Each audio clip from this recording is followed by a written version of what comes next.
Alessandro De Luca, the feared Mafia boss of New York, sacrifices everything to dismantle a conspiracy inside his own empire. To lure out the traitors, he stages his own assassination, allowing the entire world, including the woman he loves, to believe he is dead. You are listening to a story exclusively narrated on the Dark Romance Stories channel. Relax and step into the world of love stories filled with mystery, emotions, and passion.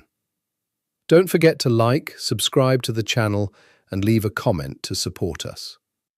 Rain fell over New York the day they buried Alessandro De Luca, and every umbrella in Woodlawn Cemetery seemed to bow beneath the weight of it, as though the sky itself understood that something enormous had ended. Isabella Romano stood at the edge of the crowd. Apart from the men in black suits who had once feared the name De Luca more than they feared God. She did not weep where they could see her. She had learned, in the 18 months she had known him, that grief shown to the wrong eyes became a weapon in someone else's hand, and she would not hand his enemies that gift, not even now. Not even with his casket lowering into the cold earth 6 feet from where she stood. The priest spoke words that meant nothing. Rain slid down the black lacquer of the casket like it was trying to wash away a name that history would not let go so easily. Isabella watched 200 men who had once knelt to kiss Alessandro's ring stand dry-eyed and impatient, already dividing his empire in their minds, already calculating who would sit at the head of which table now that the king was gone. She was the only one who had loved him without wanting anything from him. That was, perhaps, why it hurt the way it did. A hollowing so total that she wondered whether her body would simply stop remembering how to keep her upright. She had met Alessandro De Luca on a night she still could not think about without her chest caving in. A charity gala on the Upper East Side, chandeliers dripping gold light onto marble floors, and a man in a black suit who did not smile at anyone, who moved through that glittering room like a shadow that had learned to wear a tuxedo. He had found her on the balcony, away from the noise, staring at the East River, because she did not know how to make small talk with people who wore more jewelry than her mother had earned in a lifetime. "You don't belong here," he had said, not cruelly, almost like an observation about himself. "Neither do you," she had answered, before she understood who he was. He had laughed, a low, surprised sound, as if no one had spoken to him so plainly in years. "No," he agreed, "I don't." She had not known that night that the man beside her commanded fear across 5 boroughs, that his name alone could empty a restaurant or fill a hospital wing. She had known only that his eyes carried something heavy, something that made her want to ask what it cost him to carry it. And when he had asked for her number, instead of simply obtaining it, as he could have, as men like him always did, something in her had softened toward him before she had a single reason to trust him. Now she stood in the rain, watching strangers shovel dirt over that same darkness in his eyes, and she understood, with a clarity that felt like drowning, that she had never gotten the chance to ask him what it cost. "Miss Romano." She turned. Dante Marchetti, Alessandro's oldest friend, and the only man who had wept openly at the wake, stood beside her with an umbrella he did not offer to share. His face was carved from the same grief as hers, though grief for a different reason, the loss of a brother, not a lover. "He would not want you standing in the rain," Dante said quietly. "He's not here to have an opinion about it," Isabella said, and the words came out sharper than she meant them, sharpened by a pain that had nowhere else to go.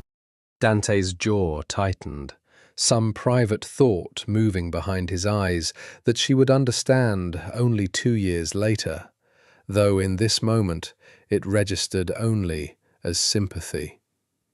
"No," he said, "I suppose he isn't." She did not know that 3 men in that cemetery were performing grief they did not feel, that Dante Marchetti, Nico Falcone, and an old fixer named Salvatore Greco were the only souls on earth who understood that the casket being lowered into the ground held sandbags and nothing else, that Alessandro De Luca was at that very moment watching his own funeral from behind the tinted glass of a black car parked on the cemetery's outer road, close enough to see her, close enough to see the woman he loved falling apart over a lie he had built with his own hands. He had told himself he could do this. He had told himself that letting the world believe him dead, including her, especially her, was the only way to draw the traitors in his organization out of hiding, the only way to find the men who had poisoned his second-in-command and paid to have his own convoy ambushed on the West Side Highway. He had told himself Isabella's grief would be temporary, a wound that closed once he returned. He had not accounted for what it would do to him to watch her weep and be unable to cross 50 yards of wet grass to hold her. His hand found the window and pressed flat against the cold glass, an instinct with nowhere to go. "Boss?" Nico said quietly from the front seat, not looking back, giving him the privacy of not being watched in this moment. "We should go. Cameras." Alessandro did not answer immediately. He watched Isabella kneel at the edge of the grave, not sobbing, not performing anything for the crowd, just kneeling in mud in a black dress that was ruining in the rain, pressing her palm flat against the wet earth as if she could reach through 6 feet of soil and touch him one last time. 2 years, he said finally, so quietly it was almost to himself. I give myself 2 years to end this, and then I go back to her. And if it takes longer? Nico asked. Alessandro's eyes did not leave the woman kneeling in the rain. Then it takes longer. But I will not let her marry someone else, and I will not let her die not knowing I loved her, whatever it costs. The car pulled away before she could see it. Isabella never knew that day that the last car to leave Woodlawn Cemetery carried the only man who had ever asked what her silences meant, instead of filling them with noise. She only knew that when she finally stood, her knees soaked through, the rain had not stopped, and neither, she suspected, would the ache in her chest. Not in a year, not in 5, not ever. She did not know she was wrong about the timeline. She only knew, with the terrible certainty of new grief, that she would love a dead man for the rest of her life. Because loving him, even now, felt safer than admitting the world could take someone that good and simply erase them.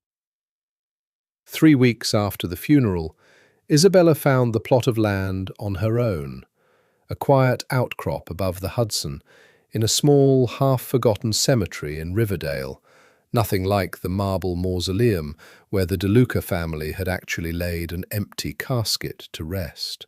She had not been permitted to bury anything there. The family plot belonged to blood, and grief, apparently, did not qualify her for a place among the De Luca dead, whatever Alessandro had felt for her in life. So she built him a different grave. It was a modest headstone, grey granite, no larger than her forearm was long, set into soft earth overlooking a bend in the river where the water caught the evening light and turned the colour of a bruise healing. She had commissioned it herself, paid for it with money she had saved working as a restorer of old paintings, the profession that had, ironically, been what drew Alessandro to her in the first place, the quiet, careful woman who mended things that had been broken by time. She had the mason carve only his first name and the years of his life. No De Luca, no titles. Nothing that would connect this quiet hill to the empire that had swallowed him. This grave was not for the world. It was for her. The first Sunday she brought white lilies, because he had once told her, on their third date, sitting in a dim Italian restaurant in the West Village, with candlelight throwing shadows across the sharp planes of his face, that his mother had grown lilies in Sicily before she died, and that the smell of them still, 20 years later, made something in his chest unclench. "You don't talk about her," Isabella had said. "I don't talk about anything that could be used against me," he had answered, and then, after a long pause, watching her face carefully as if deciding something, "But I would tell you. If you asked me anything, I think you're the only person I would tell the truth to." She had not understood then how rare a gift that was, a dangerous man handing a woman the only unguarded thing he owned. She understood it now, kneeling at a grave that held no body, laying white lilies against cold granite, with hands that had gone numb from more than the autumn cold.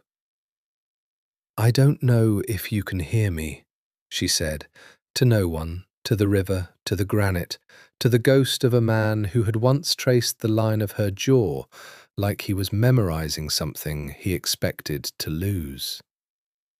"But I'm going to keep coming here, every Sunday, because somebody should remember you as a person and not as a headline."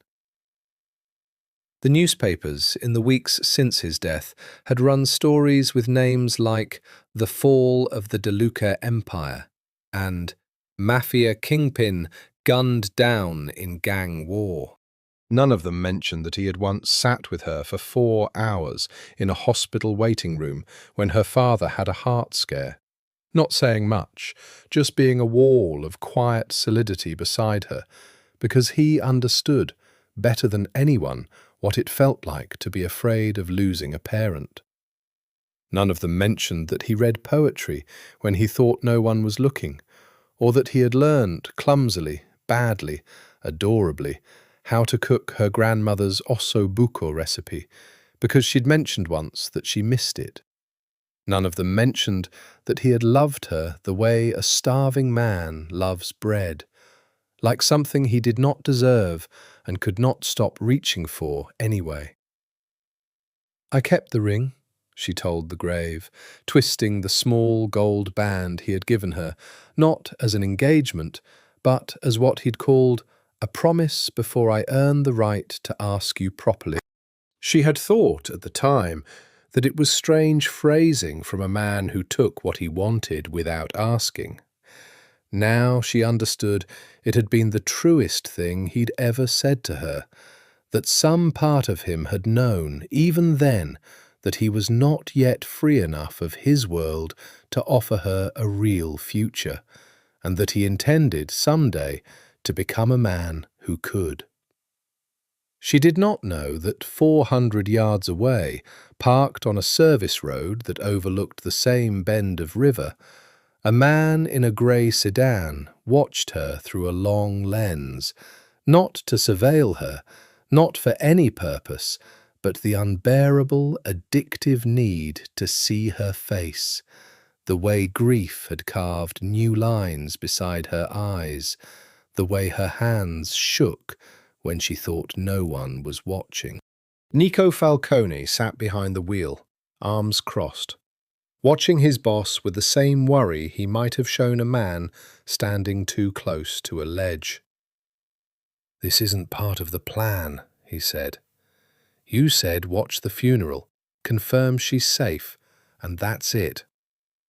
"I said I would end this in 2 years," Alessandro answered, lowering the lens but not his eyes. "I didn't say I would stay away." "Every time you come here, you risk everything." "I know." "Then why?" "Because," Alessandro said, and something in his voice made Nico go quiet, a rawness that the boss never allowed anyone to hear. "She thinks I'm dead, Nico. She is grieving a man who is sitting 50 feet away, alive, watching her fall apart, and unable to do a single thing about it. If I don't come, if I don't at least witness what my choice is costing her, then I am not a man who loves her. I am only a man who used her grief as a smokescreen, and I refuse to become that." Nico said nothing more.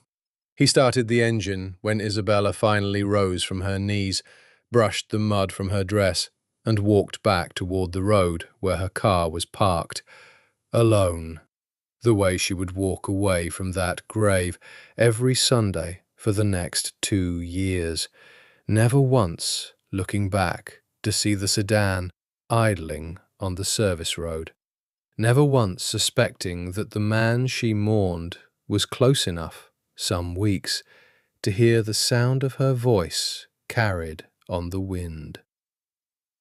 The building on the east side that housed Alessandro's rebuilt life had no name on the buzzer and no record in any registry that mattered. Officially, Alessandro De Luca was dead, his assets frozen, distributed or seized by a justice department that had spent a decade trying to bring him down, and had on paper finally succeeded, through means they did not understand and were not eager to investigate too closely. Unofficially, 3 men, Dante Marchetti, Nico Falcone, and Salvatore Greco, moved money through shell companies with names like Size, kept a penthouse dark and unregistered 11 floors above a shuttered textile warehouse in Long Island City, and reported each week to a man the world believed was ash and bone in Woodlawn Cemetery. "Give me the list again," Alessandro said, standing at the window of that dark penthouse, looking out over a city that no longer knew his name. He wore no jacket, sleeves rolled to the forearm, and in the 2 years since his staged death, he had leaned harder into a kind of monastic severity, no cologne that might be recognized, hair cut shorter and greyed prematurely at the temples by a stress that would have killed most men, a face that had learned new lines of its own. Dante spread a folder across the steel table behind him. "Vittorio Conti, head of the Conti family, was making moves against you for 18 months before the ambush. Motive, means, and the poison used on Marco traces back to a supplier Conti's people have used before." Continue. "Renata Salvi, your father's old consigliere, never forgave you for pushing the family away from the heroin trade 6 years ago. Lost income, lost face." "And the third?" Dante hesitated, the way he always hesitated at this part of the briefing, because the third name was the one that made Alessandro's jaw lock every time it was spoken. "Someone inside your own circle. The ambush knew your route 4 minutes before you changed it. Only 6 people had that information. We've cleared 4. The remaining 2. Salvatore," Dante said, and swallowed, because Salvatore Greco stood in the room with them, arms crossed, unreadable as stone. And me. Alessandro turned from the window, his eyes, dark and flat as they had been trained to be for 30 years, moved between the two men who had given up their entire lives to help him fake his death, men who had lied to their own families, disappeared from their own lives, forfeited 2 years of freedom to sit in this dark room and hunt ghosts with him. "I know it isn't either of you," he said finally. "I have known that since the beginning. But I need you both to understand why I still have to ask. If I let sentiment blind me to even one possibility, I become exactly the kind of fool who dies in an ambush a second time." Salvatore's mouth curved, the closest thing to warmth the old fixer's face ever produced. "Good. If you'd trusted us blindly, I would have worried you'd lost your edge." "I haven't lost anything," Alessandro said, and something in his voice cracked, just slightly, just enough for the two men in the room to hear it and pretend they hadn't. "Except 2 years of my life. Except the right to sit across a table from the woman I love and tell her the truth." He crossed the table, picked up a photograph clipped to the folder, surveillance taken the previous Sunday, of Isabella kneeling at the grave by the river, a windbreaker pulled tight against October cold, her dark hair whipping across a face that had thinned in a way that made something violent twist in his chest. "She stopped eating properly," he said. It wasn't a question. "Marco's contact at the restoration studio says she's lost 15 pounds since the funeral," Dante confirmed quietly. "She still works, still delivers on time, but she doesn't go out anymore, doesn't see friends, goes to the grave every Sunday and comes home, and that's the whole of her week." Alessandro set the photograph down with a care that suggested he was afraid of damaging it, though it was only paper. "How much longer, Dante? Tell me honestly, how much longer until we can move on Conti and Salvi without exposing every man we've turned, every account we've traced?" Dante exchanged a look with Salvatore before answering. 6 months. Maybe less if the Conti financials keep bleeding the way they have been. He's been making risky plays lately, expanding into territory that isn't his, buying loyalty he can't really afford.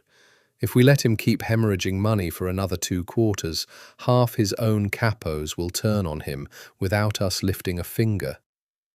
6 months, Alessandro repeated. He looked back out the window, toward the invisible curve of the Hudson somewhere beyond the skyline, toward a hill he had visited 11 times in 2 years, always from a distance, always leaving before she could turn and see a man who was supposed to be dead. "She has waited 2 years for a grave. I am asking her, without her knowledge, to wait 6 more months for a resurrection. I don't know which is crueler." "The alternative is worse," Salvatore said bluntly. "You go to her now, before the traitors inside your own organization are found, and you paint a target on her back the size of Manhattan. Conti already suspects you might not be as dead as advertised. Why else would he still be moving cautiously instead of consolidating outright? If he learns you're alive before we've closed every door, he goes after the only leverage he has left. Her."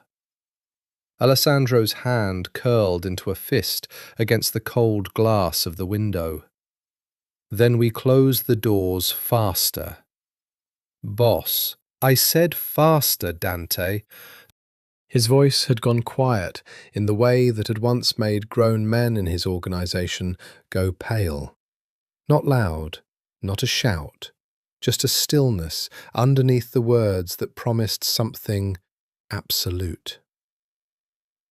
"I have watched that woman grieve me for 2 years. I have watched her build a grave with her own hands and kneel in front of it in the rain, in the snow, in 90-degree heat, because she believes loyalty to a dead man matters more than her own happiness. I will not ask her to wait a single day longer than necessary. Find me a way to move faster, or I will find one myself, and you will not like the risks I take without your input. The room went silent, except for the low hum of the city outside, indifferent to all of it, the way cities always were to the private wars fought inside their glass towers. "There might be a way," Dante said slowly, after a long moment, "but you're not going to like it either. Tell me anyway." "Marchetti," Salvatore warned. "Tell me," Alessandro said again, and this time it was not a request. Vittorio Conti's son had his father's ambition and none of his patience, which was, Alessandro would later think, the single most dangerous combination a man in their world could possess. Matteo Conti was 31 years old, educated at Georgetown, groomed for a legitimate life his father had never wanted for him, and then pulled back into the family business the moment Vittorio realized his empire needed a face the FBI hadn't already built a file on.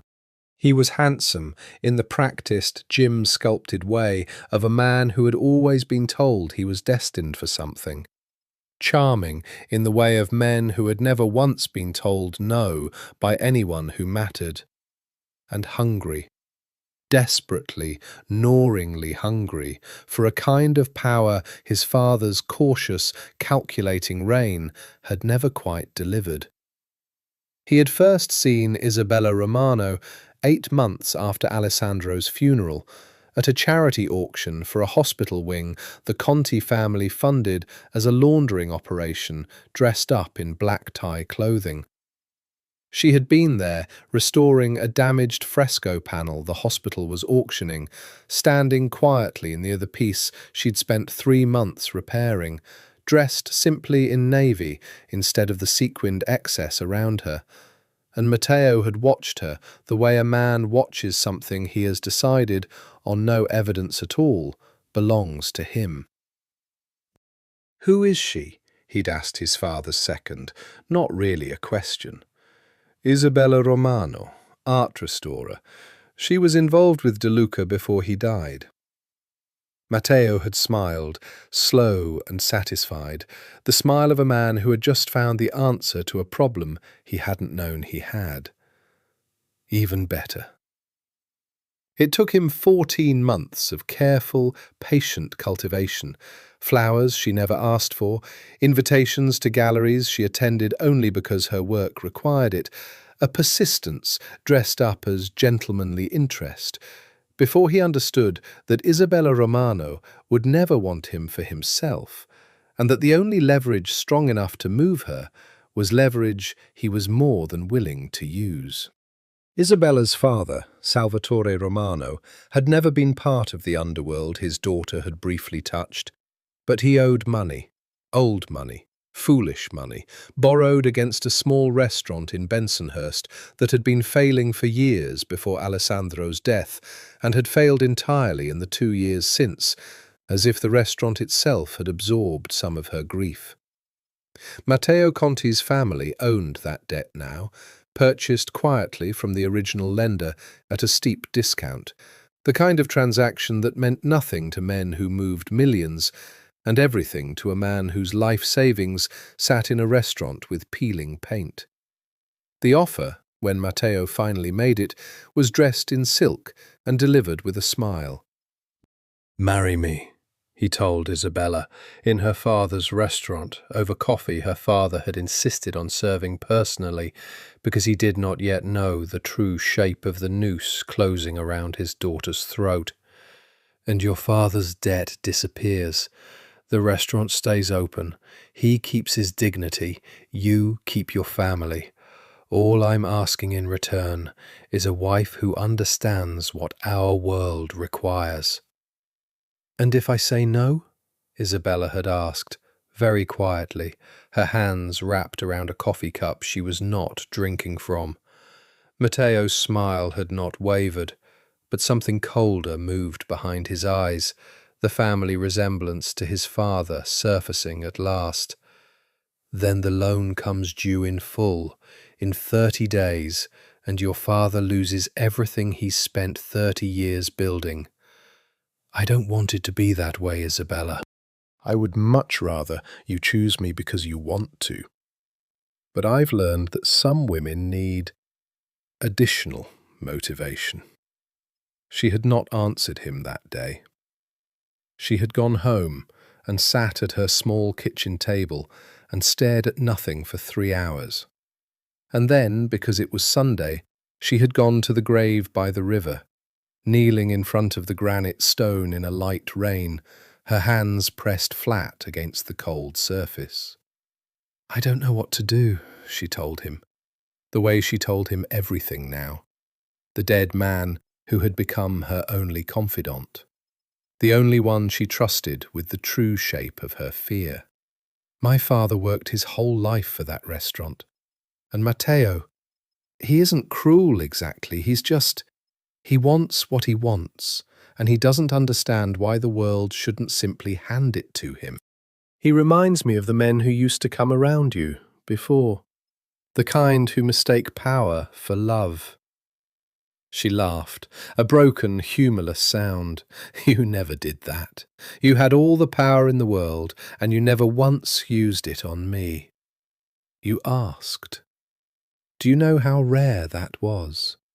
How rare that still is?" 50 yards away, hidden by a stand of bare October trees, Alessandro De Luca stood in a long coat with his collar turned up, and for the first time in 2 years the careful monastic control he had built around himself since his staged death began, visibly, audibly, to crack.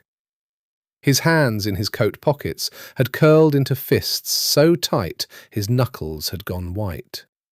He had known from Dante's reports that Matteo Conti was circling her. He had known about the debt, about the restaurant, about the slow, patient siege being laid against the only person he had left in the world worth protecting. What he had not known, what no report could have prepared him for, was what it would feel like to stand in the cold and listen to the woman he loved describe another man's courtship in the same breath she used to describe her grief for him. To hear the exhaustion in her voice, the resignation of a woman who had already quietly begun to accept that she might have to marry a stranger to save her father. "I won't let this happen," he said, so quietly that only the wind heard him, and even the wind seemed to carry the words toward the river rather than toward her, as if the universe itself understood that the time for him to speak had not yet come, however much every cell in his body screamed that it had. He turned and walked back toward the car where Nico waited, and his voice, when he spoke, held none of the careful calm he had maintained through 2 years of exile. "Move up the timeline," he said. "I don't care what it costs us. I want Conti's financials in my hands within the month, and I want to know everything about this engagement plan before Matteo Conti puts a ring on a hand that already wears mine." Isabella said yes to Matteo Conti on a Tuesday in November in a lawyer's office with cold, fluorescent lighting that made everyone in the room look slightly embalmed, and she said it the way a woman signs a form she has not read, because the alternative, her father losing everything he had built, with hands that now shook too much to work a stove, was unthinkable. Her father, Salvatore Romano, wept when she told him, though not with relief. "I never wanted this for you," he said. his accent thickening the way it always did when emotion overtook him. 30 years in America, unable to fully erase the Palermo of his childhood. I would rather lose the restaurant. I would rather lose everything than watch you sell yourself to save an old man's pride. You're not an old man's pride, Isabella said, taking his weathered hands in hers, hands that had rolled dough and counted receipts and, once, held her as a child through a thunderstorm that had terrified her. You're my father, and this restaurant is the only piece of Mama we have left. Her mother had died when Isabella was 19, and the restaurant, a small, unglamorous place with red checked tablecloths and a menu that hadn't changed in 2 decades, had been her mother's dream before it was her father's burden. Isabella had grown up in its kitchen, learning recipes at her mother's elbow, and some part of her had never stopped believing that as long as the restaurant's lights stayed on, some fragment of her mother remained in the world. Alessandro would never have asked this of me, she said quietly, and it was the first time she had spoken his name aloud to her father since the funeral. He never once asked me to be less than I was. Do you know how strange that felt, Papa? A man like that, and he never once made me feel small.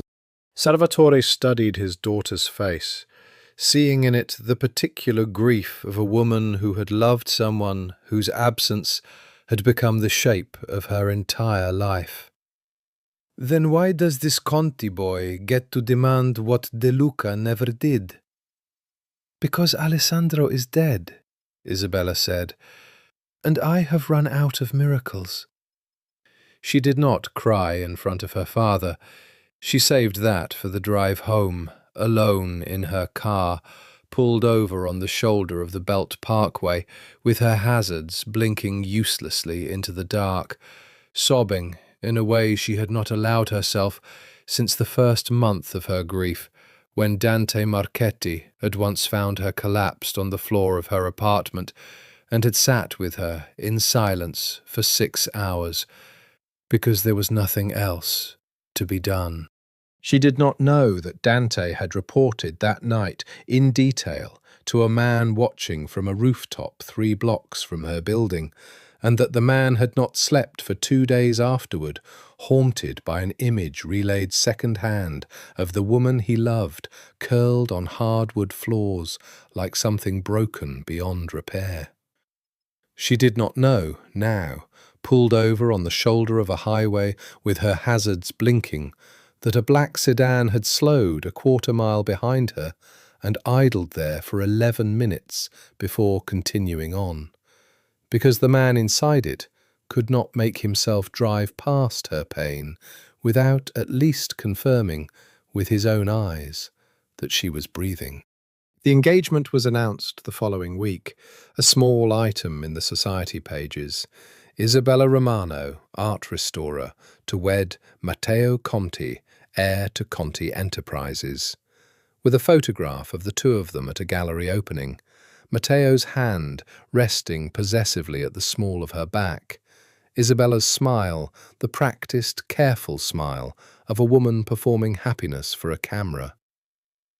Alessandro read the item, standing at his window in the dark penthouse, and for a long moment he said nothing at all, and Dante and Nico, watching him, understood that his silence in that moment was more dangerous than any shout could have been. "We move now," Alessandro said finally. "The Conti financials aren't fully mapped yet," Dante said carefully. "We need 3 more weeks to trace the last of his shell accounts, to confirm which capos are ready to turn on him once he's exposed." "I don't care about 3 weeks from now," Alessandro said, and his voice had gone to a place none of them had heard it go in 2 years. Not cold, not controlled, but raw, ragged. A voice that belonged to a man rather than a legend. "I care about the fact that in 6 weeks that woman is going to stand in a church and marry a man who bought her like a piece of property. And I'm going to have let it happen because I was too careful, too patient, too concerned with perfecting a plan instead of protecting the only person I have ever loved. "If you move before we're ready," Salvatore said, his voice steady in the way it always was, the voice of a man who had buried more friends than most men had made in a lifetime.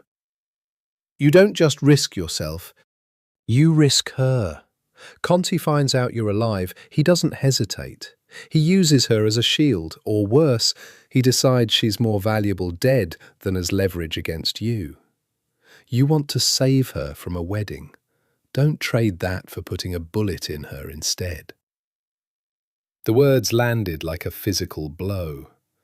Alessandro closed his eyes, and for a moment the mask he had worn for 2 years, the mask of a man who had made peace with sacrifice, slipped entirely, revealing underneath it something closer to despair. "Then tell me what to do," he said quietly, "because I am done watching from a distance while she disappears in front of me." Dante and Salvatore exchanged a long look, the look of 2 men who had spent 2 years managing a leader's grief alongside his war, and who understood, finally, that the war and the grief could no longer be separated. "There's a wedding date," Dante said slowly. 6 weeks out. That gives us 6 weeks to finish mapping Conti's finances, 6 weeks to identify the last traitor in our own ranks, 6 weeks to build a case airtight enough that when you walk back into the world, you walk back in as a man who can protect her, not one who's still hiding. "And if 6 weeks isn't enough?" Dante's jaw tightened. "Then you go to that wedding, boss, and you stop it in front of everyone, whether we're ready or not. Because I know you. I've known you since we were boys, running errands for your father in Bensonhurst. And I know that no strategy, no plan, no amount of caution is going to keep you in the shadows while she says, 'I do,' to another man.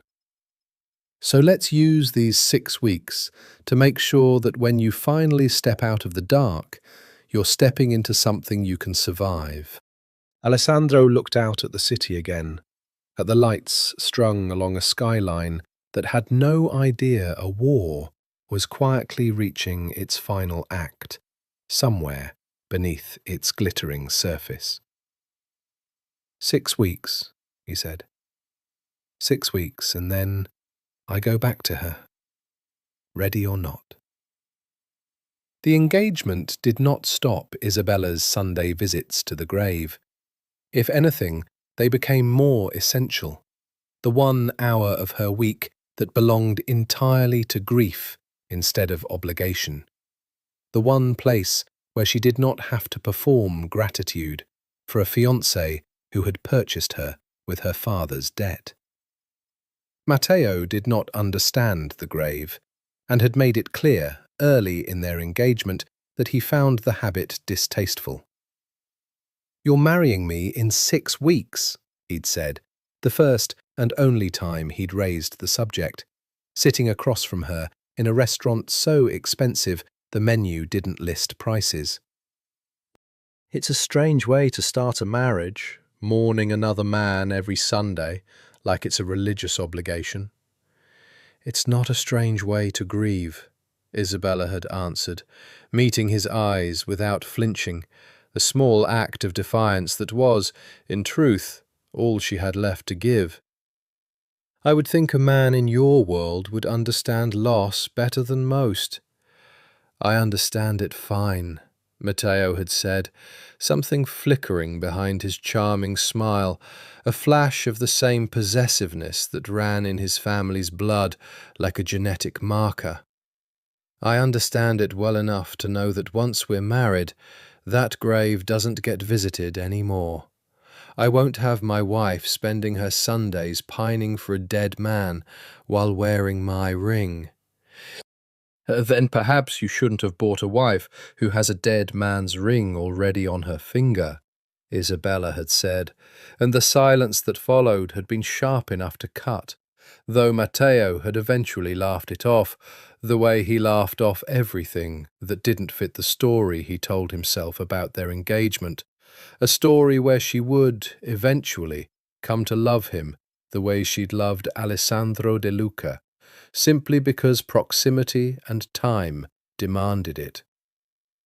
She had not stopped wearing the ring Alessandro had given her, the small gold band he had called a promise.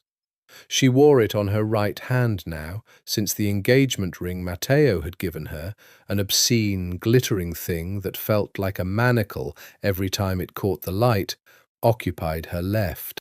2 rings, 2 men, 2 entirely different kinds of ownership, though only one of them had ever felt like love instead of acquisition. On the Sunday 6 weeks before her wedding, the rain came down in sheets thick enough to blur the river into the colour of wet slate, and Isabella knelt at the grave anyway, because she had promised herself, in the raw agony of that first month of grief, that nothing, not weather, not exhaustion, not the slow crushing weight of an engagement she had not chosen, would keep her from this 1 hour. "I'm getting married in 6 weeks," she told the headstone, water running down her face in rivulets that made it impossible to tell where rain ended and tears began. "To a man who thinks love is the same thing as ownership. I keep thinking about how different you were, how you never once tried to own me. You just asked. Every time. Like my answer actually mattered to you." She laughed, a broken sound swallowed almost immediately by the rain. "I used to think that was strange for a man like you. Now I think it was the rarest thing about you, the thing I'll never find again." She did not know that 40 yards away, sheltered beneath the dripping canopy of an ancient oak, a man stood with his collar turned up against the rain, listening to every word, his own face wet with something the storm alone could not account for. Alessandro had told himself, driving here, that this would be the last time, that once the wedding date had been announced, once the countdown had become real and finite, he owed it to his own discipline to stop coming, to let the reports from Dante and Nico be enough. He had told himself this every Sunday for the past month, and every Sunday he had found himself here anyway, drawn by a gravitational pull stronger than any strategic calculation. 6 weeks, he murmured to himself, watching her rise from her knees, watching her press one hand briefly against the wet granite before turning to leave. The particular slump of her shoulders, a woman carrying weight she had long since stopped believing she could set down. "You're not going to make it 6 weeks, are you?" Nico said quietly, from where he stood a few paces back, having long since stopped trying to talk his boss out of these visits. "No," Alessandro admitted. "I don't think I am." Dante said, "I know what Dante said." Alessandro's eyes did not leave Isabella's retreating figure, the black umbrella she'd finally opened too late to do any good, her hair plastered to her face, her steps unhurried despite the storm, as if some part of her had stopped believing weather or anything else could touch her any more. "But I am done letting other men's timelines dictate how much of her suffering I'm willing to witness before I act. Get Dante on the phone. I want a full report on where we stand with Conti's finances, and I want it tonight." "And if we're not ready?" Alessandro finally turned from the sight of her disappearing into the grey curtain of rain, and something in his face had hardened into a decision Nico recognized from years of watching this man make the impossible choices that had built and nearly destroyed an empire. "Then we get ready faster," Alessandro said, because I have watched that woman grieve me in every season for 2 years, and I will not add a wedding to the list of things she survives without me. Vittorio Conti had not survived 30 years at the head of one of New York's 5 ruling families by being careless, but ambition, his son's ambition specifically, had begun to open cracks in an empire that had once seemed unbreakable. Matteo's push to acquire Bensonhurst territory that traditionally belonged to smaller, independent operators had ruffled feathers among capos who valued the old codes, the old boundaries, the old, careful diplomacy that had kept the 5 families from open war for 2 decades. His engagement to Isabella Romano, clearly a maneuver, however dressed up in romantic language, to claim a piece of the mystique that had once surrounded Alessandro De Luca, had struck several old guard members of the Conti organization as disrespectful to a dead man's memory. A superstition more than a political calculation, but one that mattered in a world built on symbolism and honor as much as on money. Dante Marchetti had spent 6 weeks cultivating exactly this discontent. Emilio Bassano, Dante reported, standing in the dark penthouse with a laptop open to a spreadsheet of numbers that told a story more damning than any confession. Conti's underboss for the past 12 years. He's been quietly moving money out of accounts tied to the family for the last 4 months. Nothing dramatic, small enough not to trigger alarm bells, but consistent. A man doesn't do that unless he's preparing to leave, or preparing to be blamed for something he didn't do, or preparing to betray the man he serves, Alessandro said. Exactly. And there's more. Dante turned the laptop toward him. Bassano's been in contact with a woman named Renata Salvi, your father's old consigliere, the same Salvi who's been on our suspect list since day 1. Alessandro's eyes moved across the numbers, the pattern of wire transfers and shell accounts, assembling itself into a shape he had begun slowly to recognize. Not a single conspiracy, but a web of overlapping ambitions, each player believing they controlled the strings, while in fact no single hand held the whole design. Salvi wants revenge for being pushed out of the heroin trade, he said slowly. Conti wants my territory and my mystique, wants to absorb what's left of my empire into his own by marrying into whatever legitimacy Isabella represents. And Bassano wants out before whatever's coming crushes him along with his boss. 3 separate motives, 3 separate weaknesses. Which means 3 separate ways to break them, Salvatore said, entering the room with a folder of his own, his weathered face carrying the particular satisfaction of a man who had spent 40 years learning exactly how empires crumbled. Bassano's greed makes him vulnerable to a better offer. Salvi's grudge makes her vulnerable to being convinced her enemies are closer than she thinks. And Conti's ambition makes him vulnerable to overreaching in front of witnesses who'll remember it. Explain, Alessandro said. Salvatore spread the folder across the table. Photographs, financial records, a timeline stretching back 4 years. Conti has been telling his own capos that the ambush on your convoy 2 years ago was carried out by a rival family, not by his own hand. He's built his entire rise on the story that he simply capitalized on your death rather than caused it. If we can prove, in front of the people whose loyalty he depends on, that he orchestrated the ambush himself, that he poisoned Marco Silvestri to get close enough to your operation to plan it, his own organization turns on him before we ever have to lift a gun. You have proof. I have circumstantial evidence strong enough to plant doubt. I need one more piece to make it undeniable." Salvatore's eyes met Alessandro's, and something passed between them. The particular understanding of two men who had spent their lives in a world where the difference between suspicion and proof could mean the difference between life and death.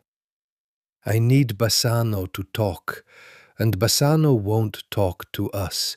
He'll only talk to someone he still believes is dead, someone whose ghost might finally offer him a way out of a war he never wanted to fight." The room went quiet. "You want me to reveal myself to Bassano," Alessandro said, "before the timeline we agreed on. I want you to reveal yourself to exactly one man, in exactly one room, under conditions we control completely," Salvatore said. "Not to the world, not to Conti, not yet. But Bassano is the linchpin, Alessandro. He knows things Conti doesn't know we know. He can give us the ambush order in Conti's own handwriting, the wire transfer that paid for Marco's poison, the proof that turns Conti's own family against him before your wedding, before Isabella's wedding, ever takes place." Alessandro looked at the photograph on top of the folder. Isabella at a fitting. A photograph clearly taken without her knowledge, her face arranged into the careful blankness of a woman going through motions she had already emotionally abandoned. "Set the meeting," he said. "Whatever it takes, however dangerous. I have spent 2 years being patient. I am done being patient with anything except getting this exactly right." Emilio Bassano had not slept well in 4 months.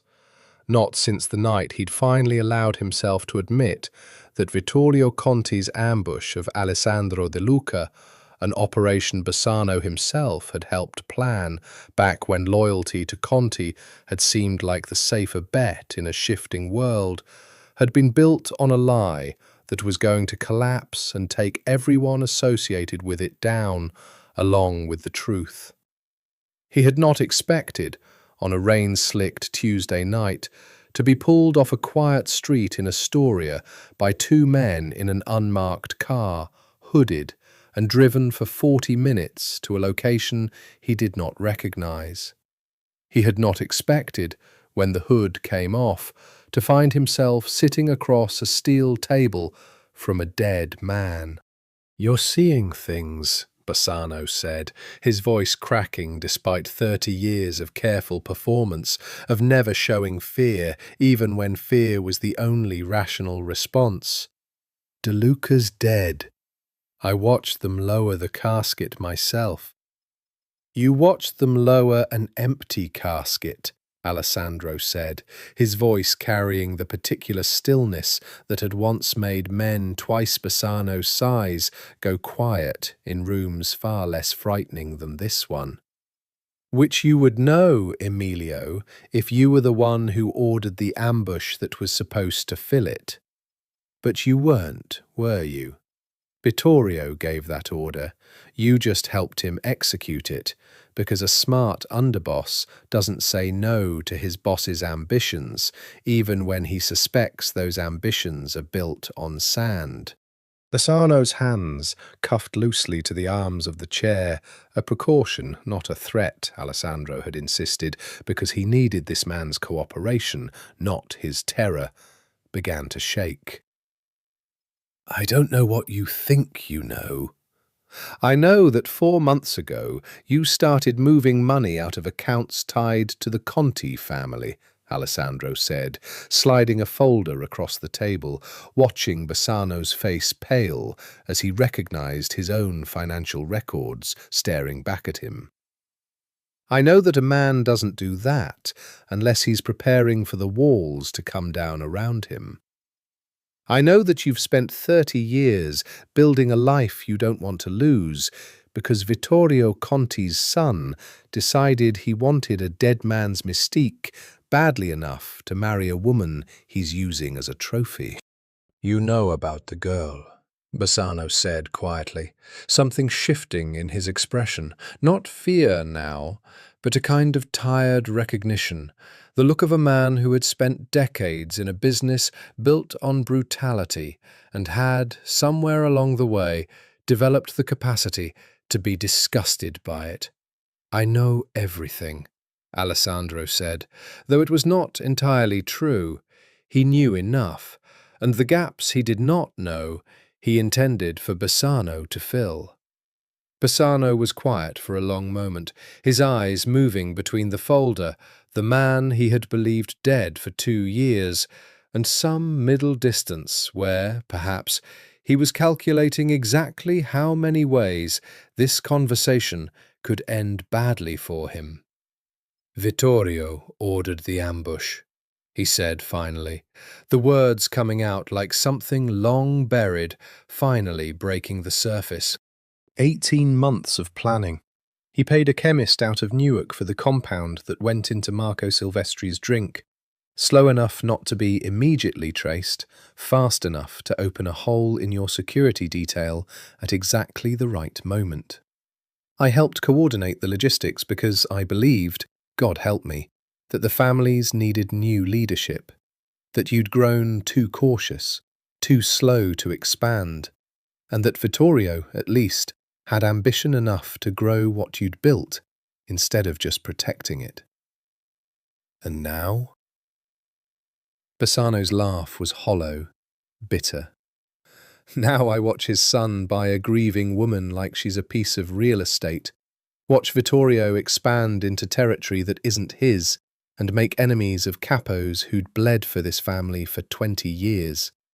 And I realize, too late, the way men like me always realize things too late, that ambition without honor is just theft with better public relations.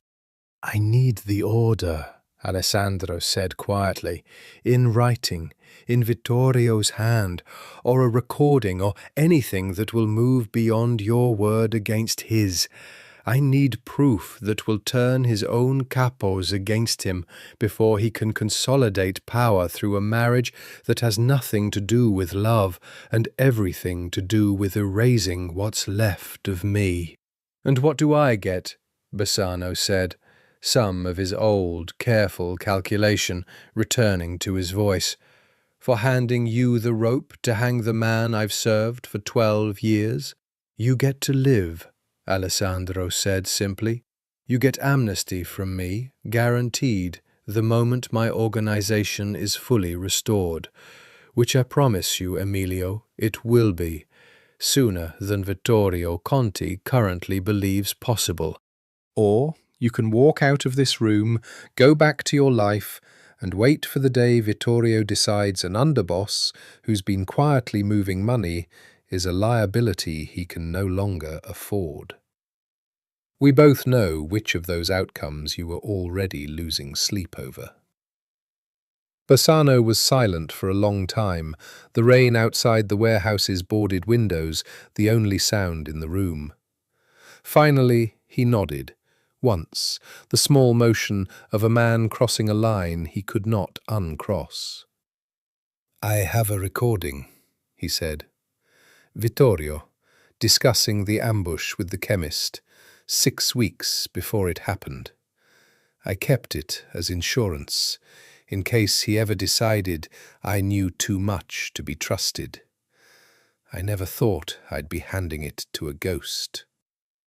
I'm not a ghost, Alessandro said, rising from the table, something in his face settling into a certainty that had been building for 2 years and had finally, in this dim warehouse room, found its footing. I am a man who is about to become very, very alive, Emilio, and I suggest you find somewhere quiet to disappear to until that happens. Because when Vittorio Conti learns what's coming for him, he is not going to go down without trying to take everyone connected to his downfall with him. 4 weeks before her wedding, Isabella stood in a bridal salon on Madison Avenue while a seamstress pinned white silk around her waist, and she felt for the first time in 2 years something close to physically ill. The dress was beautiful, obscenely so, the kind of gown that cost more than her father's restaurant made in a year, chosen not by her, but by Matteo's mother, a sharp-eyed woman named Contessa Conti, who had opinions about everything from the placement of the ceremony to the precise shade of white that would photograph best against Isabella's olive skin. "You'll want to smile more at the ceremony," Contessa said, studying her future daughter-in-law with the assessing eye of a woman evaluating livestock. "The photographs from your engagement announcement made you look like you were attending a funeral instead of celebrating a betrothal." "I apologize," Isabella said flatly, "if I don't yet have the enthusiasm for a wedding I didn't choose to have." Contessa's eyes narrowed, though her smile did not slip. "You'll learn to want what's good for you, dear. Matteo's father did the same for me 40 years ago. I wept for a month before our wedding. Now I run half his household and most of his social calendar. And I assure you, there are far worse fates for a woman than marrying into power." "There are also better ones," Isabella said quietly, and turned back to the mirror before Contessa could respond, staring at her own reflection in a gown white as bone, feeling like a woman watching someone else's life happen to her body. She thought, standing there, of the only other time she had tried on a wedding dress, a private, silly afternoon, 18 months into her relationship with Alessandro, when a friend getting married had dragged her along to a fitting and, laughing, insisted Isabella try on a sample gown, just for fun. She had sent Alessandro a photo, feeling foolish, expecting him to laugh it off or ignore it entirely. A man like him, surely too busy for something so trivial. He had called her within 4 minutes. "Take that off," he'd said, and she'd heard something in his voice she'd never heard before. Not anger, but a kind of raw, unguarded want that had made her breath catch. "Why? Don't you like it?" "I like it too much," he'd said, and there had been a long pause on the line, the sound of him breathing, of some internal struggle she couldn't see. "The first time you wear a dress like that, Isabella, I want it to be for me. I want to be the one standing at the end of that aisle. I don't want to share even the idea of you in white with anyone else's memory of what that moment could have been." "Is that a proposal, Mr. De Luca?" she had teased, though her heart had been hammering. "Not yet," he'd said, quiet and certain.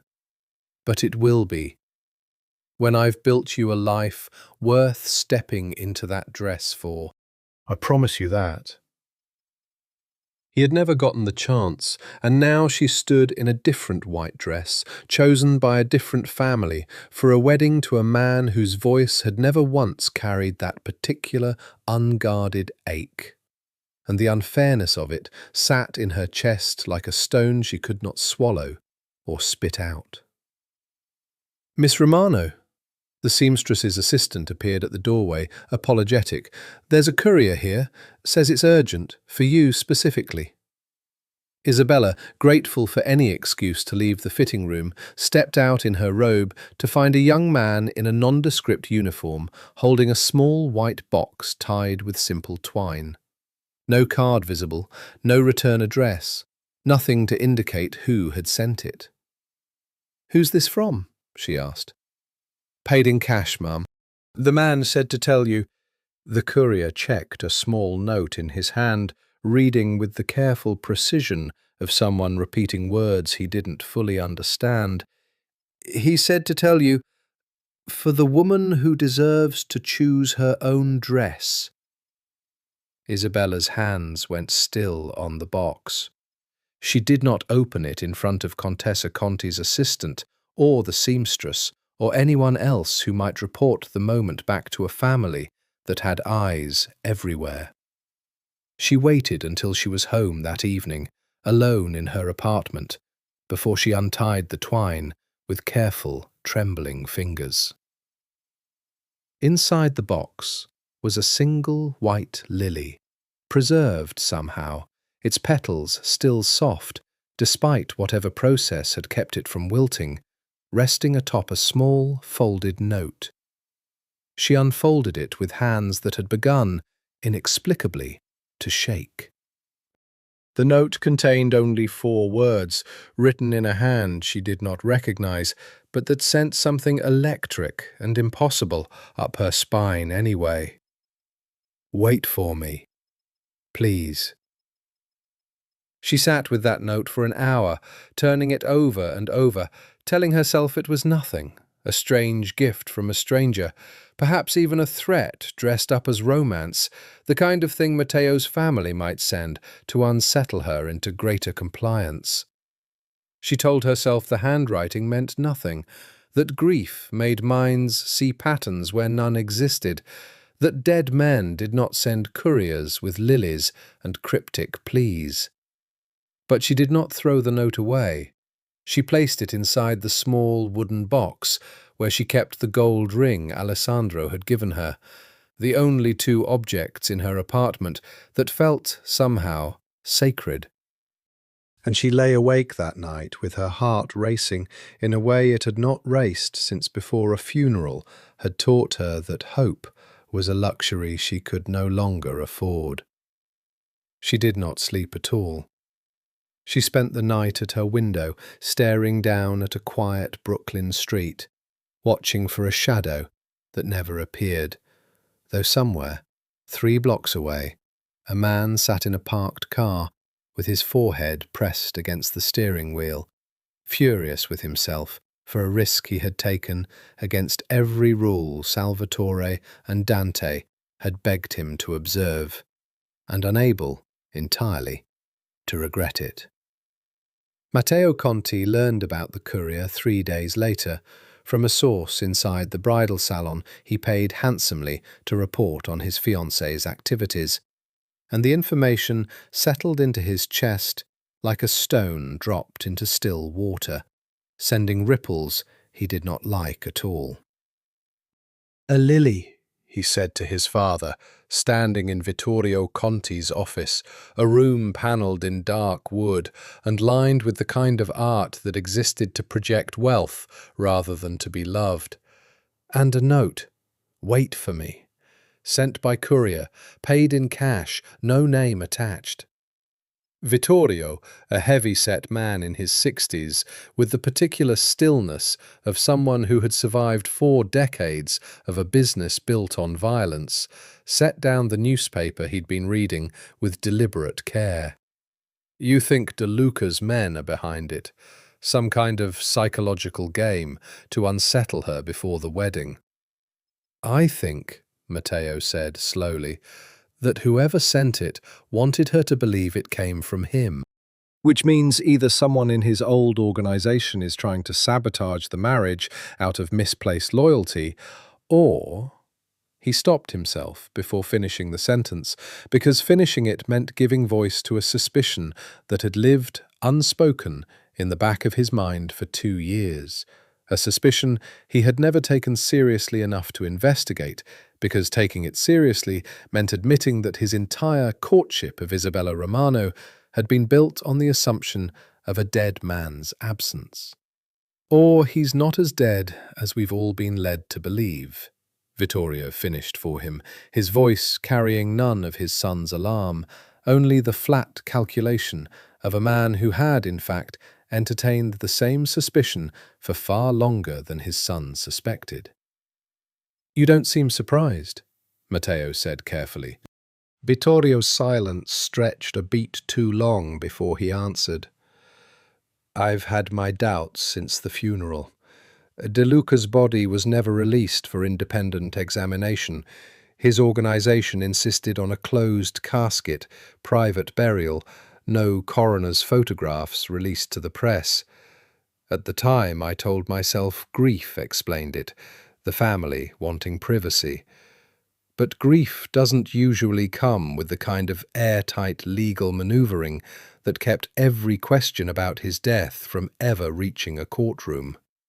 "If he's alive," Matteo said, and his voice had begun to carry the particular edge of a man realizing his entire plan might be built on a foundation of sand.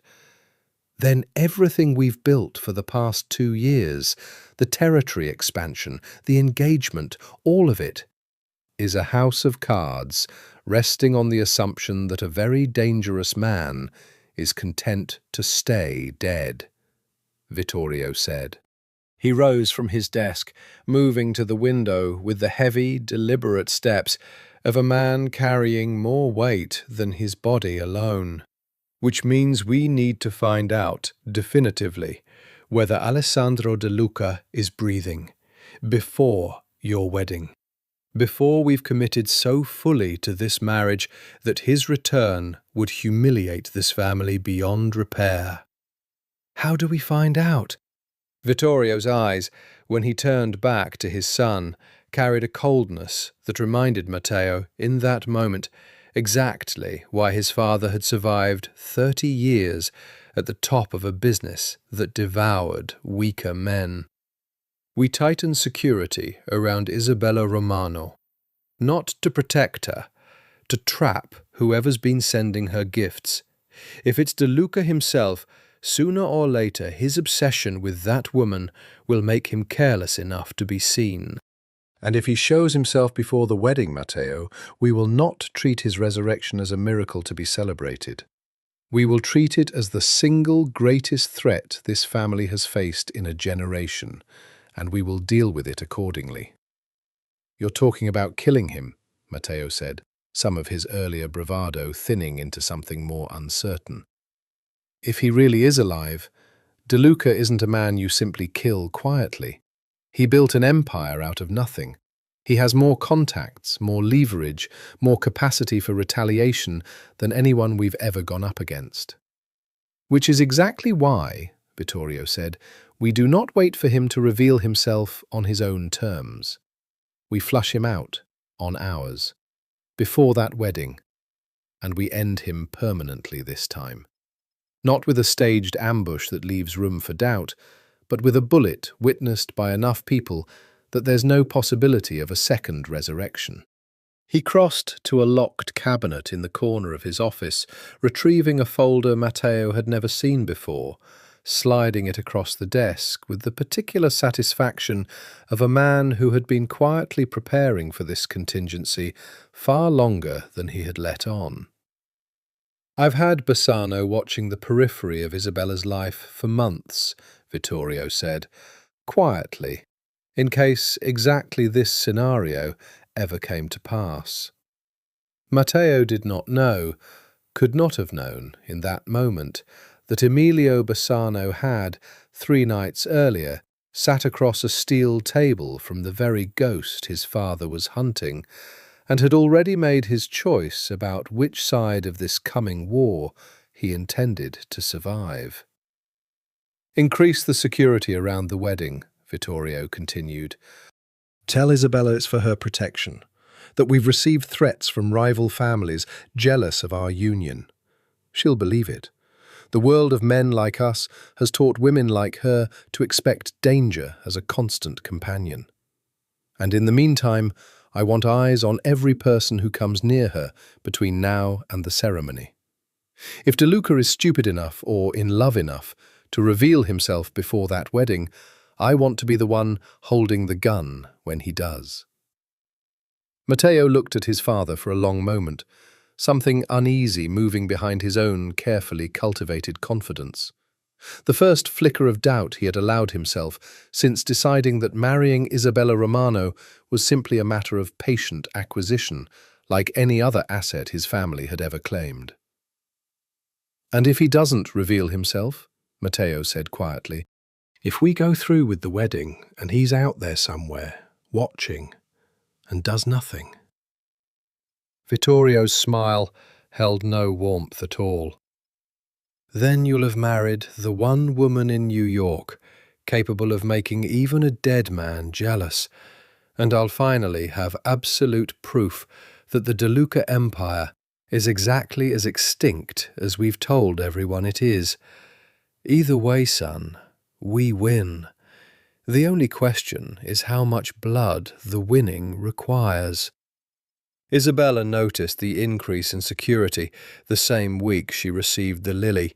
2 additional men stationed outside her apartment building under the guise of wedding security.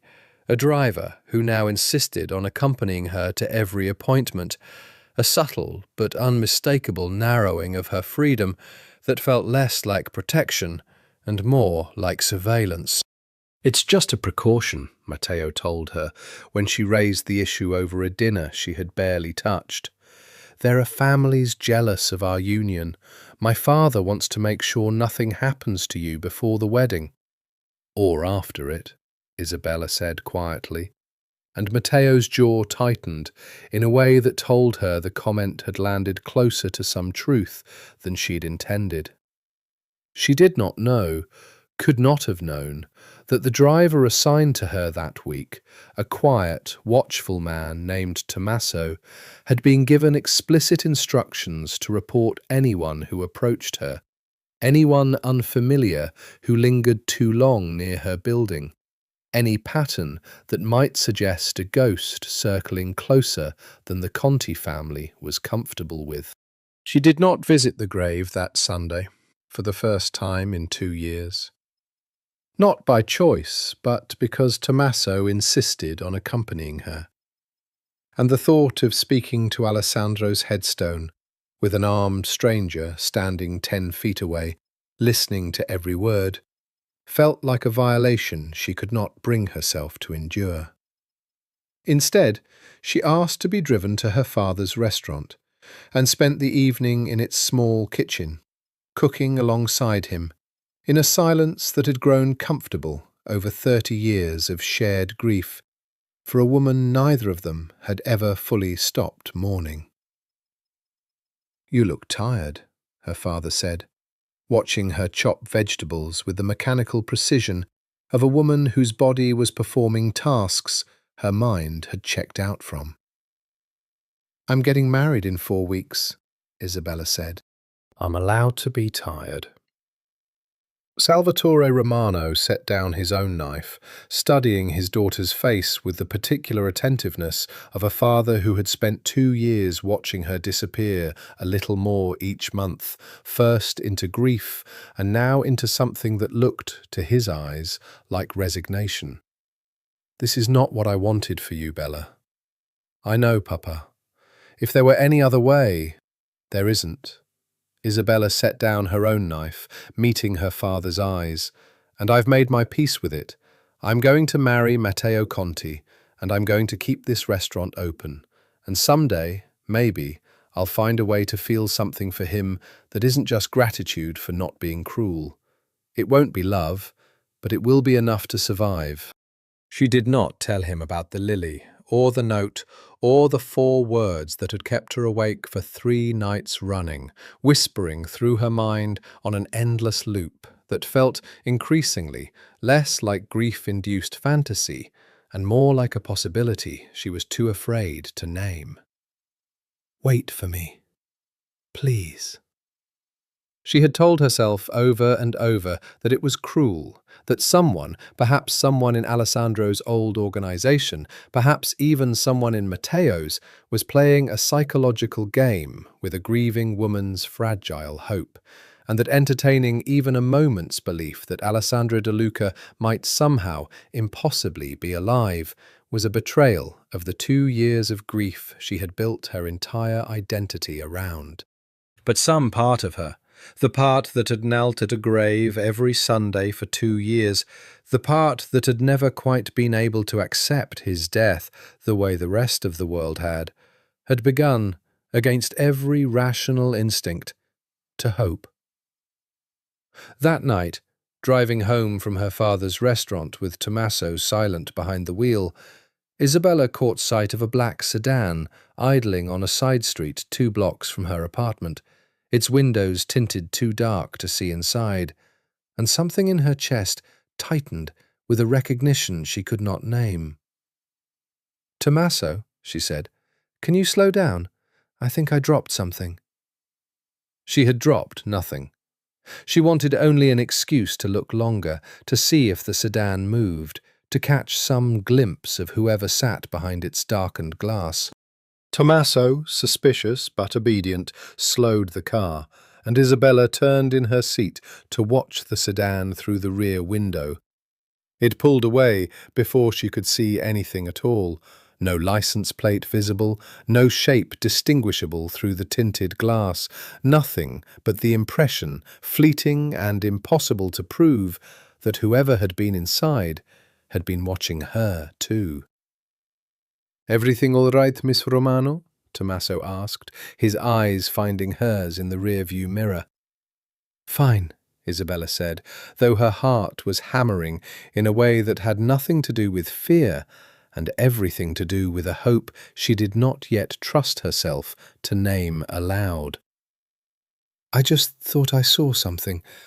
She did not report the sedan to Matteo or to his father's security detail, though she suspected, correctly, that reporting it would only tighten the net further, would only give Vittorio Conti more reason to believe his suspicions were correct.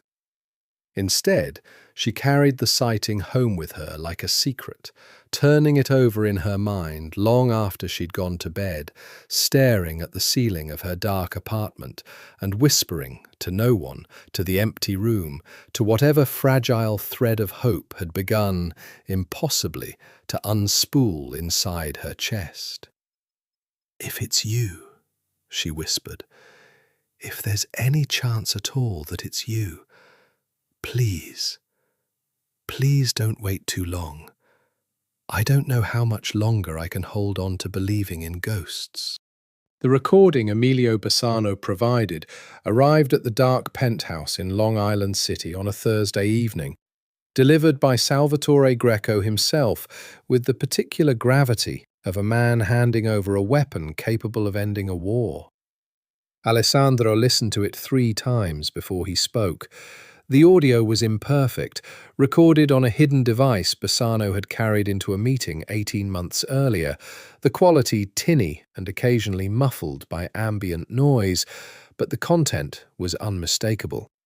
Vittorio Conti's voice, discussing logistics with a man identified only as the chemist, outlining a timeline for introducing a slow-acting compound into Marco Silvestri's drink, discussing the West Side Highway route with the specific, chilling precision of a man who had planned murder the way other men planned business mergers. "This is enough," Dante said quietly when the recording finished for the 3rd time. "Combined with the financial records tracing the chemist's payment back to Conti accounts, combined with Bassano's testimony, this is enough to bring down Vittorio Conti's entire organization from within. His own capos will turn on him the moment this reaches them. No honor code survives evidence this direct." "It's enough to destroy him," Alessandro agreed. "But it isn't enough to stop a wedding 4 weeks from now, unless we move faster than Vittorio can consolidate." "There's a way," Salvatore said, and something in his voice made both Alessandro and Dante look up sharply, because Salvatore Greco, in 2 years of careful, methodical planning, had never once suggested moving faster than caution allowed. "Bassano tells me Vittorio's suspicious already. The lily, the note. Matteo reported it to his father, and Vittorio's tightened security around Isabella specifically, because he suspects you might not be as dead as advertised." Alessandro's expression darkened. "That was a risk I took knowingly. I don't regret it." "I'm not saying you should," Salvatore said. "I'm saying the timeline has changed, whether we like it or not. Vittorio isn't a fool. If he suspects you're alive, he's not going to wait passively for confirmation. He's going to try to draw you out, on his terms, before the wedding, so he can eliminate the threat permanently, rather than risk you disrupting the ceremony. Meaning he'll use her as bait, Alessandro said, the words coming out flat, dangerous, a stillness in his voice that both men in the room recognized as the precursor to violence. Meaning, Salvatore said carefully, that the wedding itself may become the trap, whether Vittorio intends it consciously or not. Every couple, every ally, every enemy who might have information about your survival, Vittorio will want them all in one room, watching closely, ready to identify and eliminate you the moment you show yourself. Then that's exactly where I need to be, Alessandro said. Boss, I have spent 2 years building patience I do not naturally possess, Alessandro said, rising from the table, crossing to the window that looked out over a city he had watched from the shadows for far too long. I have watched her grieve me through 2 winters. I have watched her prepare to marry a man who bought her like property because I was too careful, too slow, too committed to a strategy that prioritized my empire over her heart. I am done being careful, Dante. I am done being patient. If Vittorio Conti wants to use his son's wedding as the stage for a final confrontation, then I will give him exactly that. But on my terms, with my evidence, in front of every witness whose loyalty determines whether his empire survives the exposure. That's a hell of a gamble, Dante said quietly. Everything about loving her has been a gamble, Alessandro said, and for a moment the mask of the ruthless boss slipped entirely, revealing underneath it the face of a man who had spent 2 years in exile for a single, desperate hope. I gambled that faking my death would save her from a war she didn't choose. I gambled that 2 years would be enough to end a conspiracy that's turned out to run deeper than I ever imagined. And now I'm gambling that walking into that wedding, exposing myself in front of Vittorio Conti and everyone loyal to him, is a risk worth taking, because the alternative is watching her marry a stranger while I hide in the shadows, congratulating myself on my caution. He turned from the window, and his eyes, when they met Dante's and Salvatore's, carried a certainty that neither man had seen in 2 years of careful, grief-laden planning. We have 4 weeks, he said. I want the evidence against Vittorio Conti airtight. I want every capo who might turn against him identified and quietly informed of what we know, so that when I walk into that church, his own organization is already fracturing beneath him.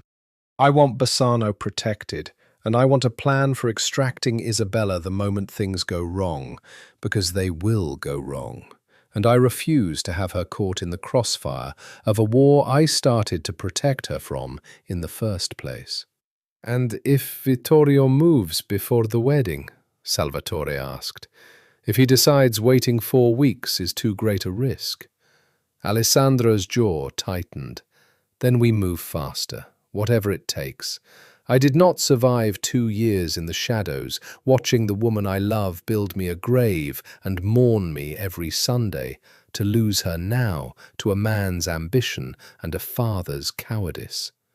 Vittorio Conti murdered Marco Silvestri to steal my empire. He will not also steal my future. 2 weeks before the wedding, Vittorio Conti's security net closed tighter, and the black sedan Isabella had glimpsed on that quiet side street was found, empty, abandoned, wiped clean of prints, parked 3 blocks from Alessandro's Long Island City penthouse, discovered by one of Conti's men who had, against every instruction, followed a hunch instead of a direct order. They found the car, Nico reported, arriving at the penthouse breathless, having driven the last mile at a speed that would have earned him a dozen tickets if any traffic camera in the city still had jurisdiction over men who officially did not exist. Conti's people ID'd the plates as one of ours, untraceable to you directly, but close enough to the network we've been building that it's confirmation something's operating out here that shouldn't be. Alessandro's expression did not change, though something in the set of his shoulders tightened. Do they know it was me specifically who used that car? Not yet, but Vittorio's not stupid, and he's not going to need much more before he connects the dots. The Lily, the note, a sedan seen near Isabella's apartment on multiple occasions. He's building a case, boss. The same way we've been building one against him. And he's got fewer scruples about acting on incomplete evidence than we do. Meaning? Meaning, I think he's going to move against her before the wedding, Nico said. Not to hurt her, not yet. Not while he still needs the marriage to legitimize his son's claim to your old territory. But I think he's going to isolate her further. Cut off any remaining chance you have of reaching her before the ceremony, and force the wedding forward faster than planned, to close the window before you can act. Alessandro was quiet for a long moment, and when he spoke, his voice carried a stillness that Nico recognized from years of service, the particular calm of a man who had already decided on a course of action and was simply working out its final details. Get Dante, he said. I want the case against Vittorio finalized within the week. Every capo who's shown even a flicker of doubt about his leadership, I want approached quietly, individually, and shown enough of our evidence to plant real uncertainty about whether they want to go down with a man who murdered his way into power on a lie. That's aggressive, even for us. We don't have the luxury of slow anymore, Alessandro said. Vittorio's accelerating his own timeline. We accelerate ours. I want this finished before that wedding, Nico. Not because timing is elegant, but because I refuse to let her stand at an altar even 1 hour longer than absolutely necessary. That night, Isabella lay awake in her apartment, staring at a ceiling she had memorized every crack of over 2 years of sleepless grief, and found herself, for the first time since the funeral, praying. Not to any god she was entirely sure she believed in, but to the possibility, fragile and impossible to release, that the 4 words in that note had meant exactly what they said. Wait for me. Please. She had told no one about the note. Not her father, who would have worried himself sick with hope he could not afford to nurse. Not Matteo, who would have tightened his grip further, treating any lingering attachment to a dead man as a threat to be managed, rather than a grief to be honoured. She had told only the grave, on the last Sunday she'd been permitted to visit before Tommaso's constant presence made the ritual impossible, whispering the words of the note into the cold granite, as if the stone itself might carry them somewhere the man they were meant for could hear. She did not know that 2 miles away, in a dark penthouse overlooking a city that had no idea a war was reaching its final hours, a man had listened to a recording of exactly that visit, provided by an operative who had, at great risk, planted a small recording device near the grave weeks earlier, capturing every word Isabella had ever spoken to a headstone she believed held nothing but grief. Alessandro had listened to that recording more times than he could count. He had memorized the particular cadence of her voice when it broke, the way she laughed brokenly at her own hope before crushing it back down out of self-protection, The way she had, on that last Sunday, pressed her lips against the top of the granite headstone and whispered words that had nearly brought him to his knees in the dark privacy of his own penthouse, alone, unable to go to her, unable to do anything but listen and grieve and wait. "If it's you," her recorded voice said, tinny and small through the speaker, "if there's any chance at all that it's you, please, please don't wait too long. I don't know how much longer I can hold on to believing in ghosts." He had not waited long after that. He had moved every resource he possessed, called in every favour. 2 years of careful planning had accumulated, pushed Dante and Salvatore and Nico past the limits of caution they had all, once, agreed were necessary for survival. Because survival, he had come to understand, was not the same thing as living. And he had spent 2 years surviving in the shadows, while the woman he loved slowly stopped living in the light. "One more week," he told the empty penthouse, the recorded sound of her voice still echoing in the silence after it finished playing. "One more week, Isabella, and then I keep every promise I ever made you, even the ones I never got the chance to say out loud." The rehearsal dinner, held in a private room at one of Manhattan's most exclusive restaurants 3 days before the wedding, was the closest thing to a public unveiling of Conti family power that Vittorio had ever staged. 200 guests, a guest list that read like a roster of everyone who mattered in the world Alessandro De Luca had once ruled. Capos and consiglieres and old family allies, all gathered under one roof to witness the symbolic completion of a conquest 2 years in the making. Isabella stood beside Matteo in a green silk dress his mother had selected, smiling the careful, practiced smile she had perfected over months of engagement events, and felt throughout the entire evening the particular vertigo of a woman watching her own life from a great and unbridgeable distance.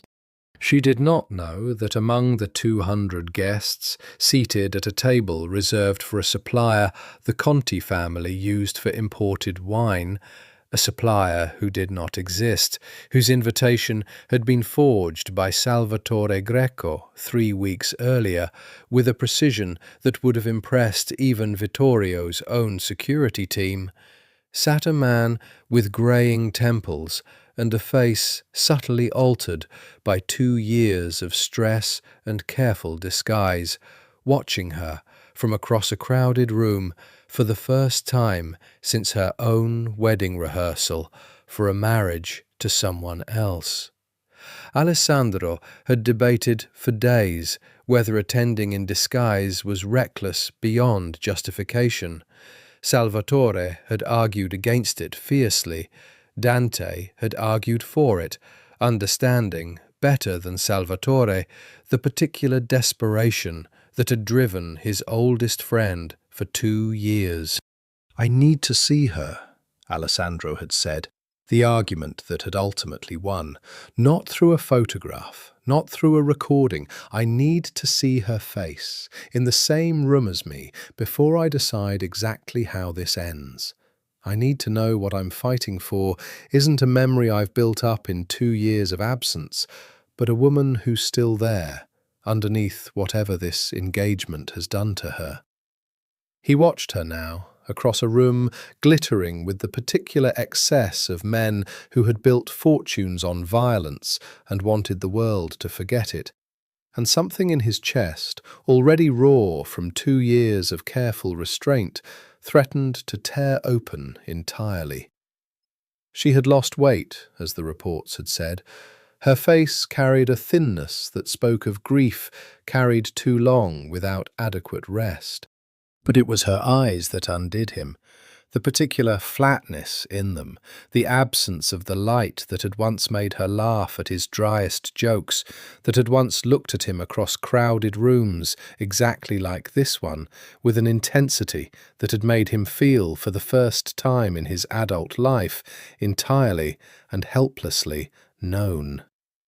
She was performing happiness for 200 guests who had no idea they were watching a woman slowly disappearing in real time. Matteo, beside her, raised a glass for a toast, his voice carrying easily across the room with the practiced confidence of a man who had never once doubted his own entitlement to whatever he wanted. "To Isabella," he said, "who has brought a light to this family that we did not know we were missing." Alessandro's hand around his own wine glass tightened until his knuckles went white. He watched her raise her own glass in response, watched the particular effort it took her to arrange her face into something resembling gratitude, and understood, in that moment, with a clarity sharper than any strategic calculation, that he could not survive 4 more days of this.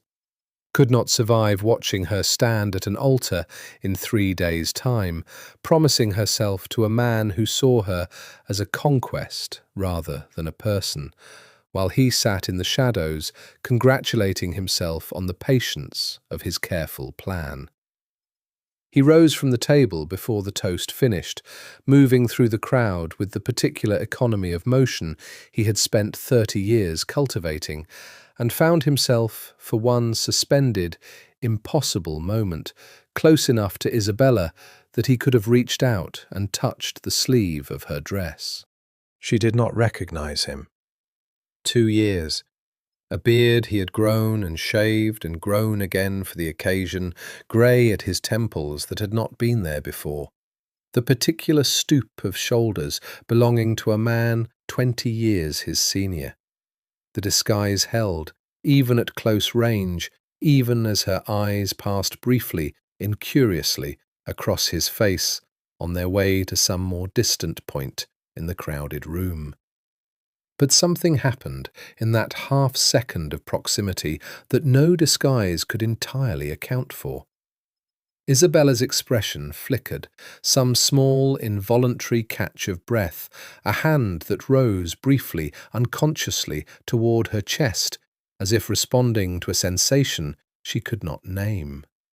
She looked back toward him, searching, but he had already moved past, already dissolved back into the crowd of 200 guests who had no idea a ghost had just walked among them. "Are you all right?" Matteo asked, noticing her sudden stillness. "Fine," Isabella said, though her voice carried a tremor she could not fully suppress. "I just felt, I don't know, like someone was watching me." "Everyone's watching you tonight," Matteo said, mistaking her unease for the natural nervousness of a bride 3 days from her wedding, sliding a possessive hand to the small of her back. "You're the most beautiful woman in this room." Isabella did not correct him.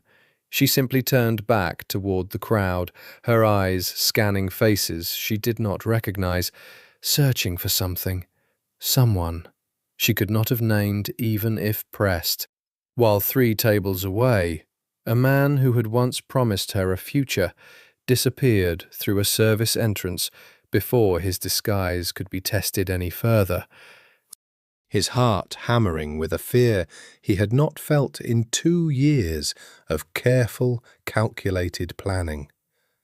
The fear that she might have recognized him, and the equal opposite fear that she hadn't. Isabella did not sleep the night after the rehearsal dinner. She lay in her bed, replaying the strange, electric moment of feeling watched, trying to identify what had triggered it, unable to shake the sensation that some part of her body had recognized something her conscious mind could not access. She thought about it the way she thought about restoring old paintings, the particular skill of recognizing, beneath layers of grime and overpainting, and time's slow damage, the original brushstroke underneath, the artist's true hand hidden beneath everything that had accumulated on top of it. Her body, she realized, had done something similar that night. Recognized a shape, a presence, a quality of attention that felt like something from before her grief had reshaped her entire understanding of what love could look like. She rose before dawn and dressed quietly, careful not to wake the house. She had moved back into her father's home above the restaurant for the final days before her wedding, a small mercy Contessa Conti had permitted, understanding, perhaps, that even brides being purchased needed some illusion of family comfort in their final days of freedom. She did not tell her father where she was going. She did not tell Tommaso, who had been given the days before the wedding off, under the assumption that a bride 3 days from her ceremony required no additional security while safely sequestered in her family home. She simply took her father's old car, the one he'd driven for 15 years and refused to replace, and drove north, out of Brooklyn, across the bridge, up along the river, until the small, half-forgotten cemetery in Riverdale came into view, grey in the early morning light. She had not been permitted to visit in 2 weeks. The absence had felt, each Sunday, like a small death of its own. One more thing Matteo's family had quietly taken from her. One more freedom surrendered in the slow, incremental process of becoming someone's wife instead of someone's own person. She knelt at the grave in the grey dawn light, the granite cold beneath her palms, and for a long moment she said nothing at all, simply breathing, simply existing in the one place in her entire life that still felt like it belonged to her and no one else. "I'm getting married in 3 days," she said finally, "and I don't know how to do this without you knowing. I don't know how to walk down an aisle toward a man I don't love, while some part of me is still down here, kneeling in the mud, waiting for you to answer me back." She laughed, the same broken sound she always made at this point in her Sunday visits, the sound of a woman who had learned that grief, given enough time, developed its own dark humour. "Last night I thought I felt you. Isn't that strange? 2 years, and I've never once felt anything except absence when I come here, and last night, in a room full of 200 strangers, I thought, for one impossible second, that you were standing right beside me." She did not know that he was, in fact, standing 40 yards away, hidden behind the same ancient oak that had sheltered him through 2 years of Sunday visits, watching her kneel in the dawn light, with an ache in his chest that had finally, after 2 years of careful restraint, begun to outweigh every strategic calculation he had built his entire plan around. Dante had warned him against coming. Salvatore had warned him more forcefully still, reminding him that Vittorio's security net had tightened, that Tommaso's absence today did not mean the grave was unwatched, that every risk he took in these final days before the wedding threatened not just his own careful plan, but Isabella's very life. Alessandro had come anyway, because some part of him had understood, watching her flicker of recognition at the rehearsal dinner, that he was running out of time to choose the careful, patient path, that whatever was going to happen between them, whatever confrontation was coming with Vittorio Conti and his son, needed her to know the truth before it happened, not after, not as a surprise sprung on her at the worst possible moment, but as a truth she could carry into whatever chaos was about to unfold, with her eyes open and her heart prepared. He took one step forward, out from behind the ancient oak, and stopped himself. "Not yet," he told himself. "Not until the evidence is airtight. Not until Vittorio's own capos have turned. Not until I can walk toward her, not as a fugitive hiding from his enemies, but as a man capable of protecting her from whatever comes next. He watched her rise from her knees, brush the mud from her jeans, and turn to leave, and something in her posture, a fractional straightening of her shoulders, a lift to her chin that had not been there when she'd arrived, suggested that even this brief visit, even this small theft of a forbidden Sunday, had given her something she badly needed. She paused at the edge of the small cemetery, looking back toward the grave, toward the ancient oak, toward the river beyond it, catching the first full light of dawn.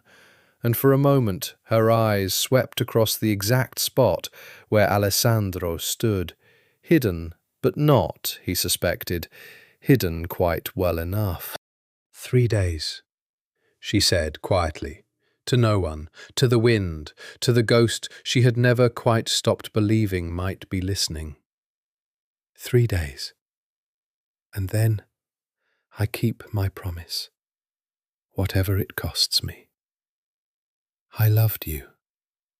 I will always have loved you, even if I have to spend the rest of my life pretending I love someone else instead. She turned and walked back toward her father's old car, and Alessandro stood beneath the ancient oak for a long time after she'd gone, his hands pressed flat against the rough bark, his forehead bowed, fighting a battle inside himself that no amount of careful planning had prepared him for. The battle between the strategist who understood the value of patience and the man who understood that some things, some people, were worth more than any strategy could account for. 3 days, he said finally, echoing her words back into the empty morning air. 3 days, Isabella, and then I come for you, whatever it costs me. The final piece of evidence against Vittorio Conti arrived on the morning of the day before the wedding, delivered by a man neither Alessandro nor Dante had expected to hear from again.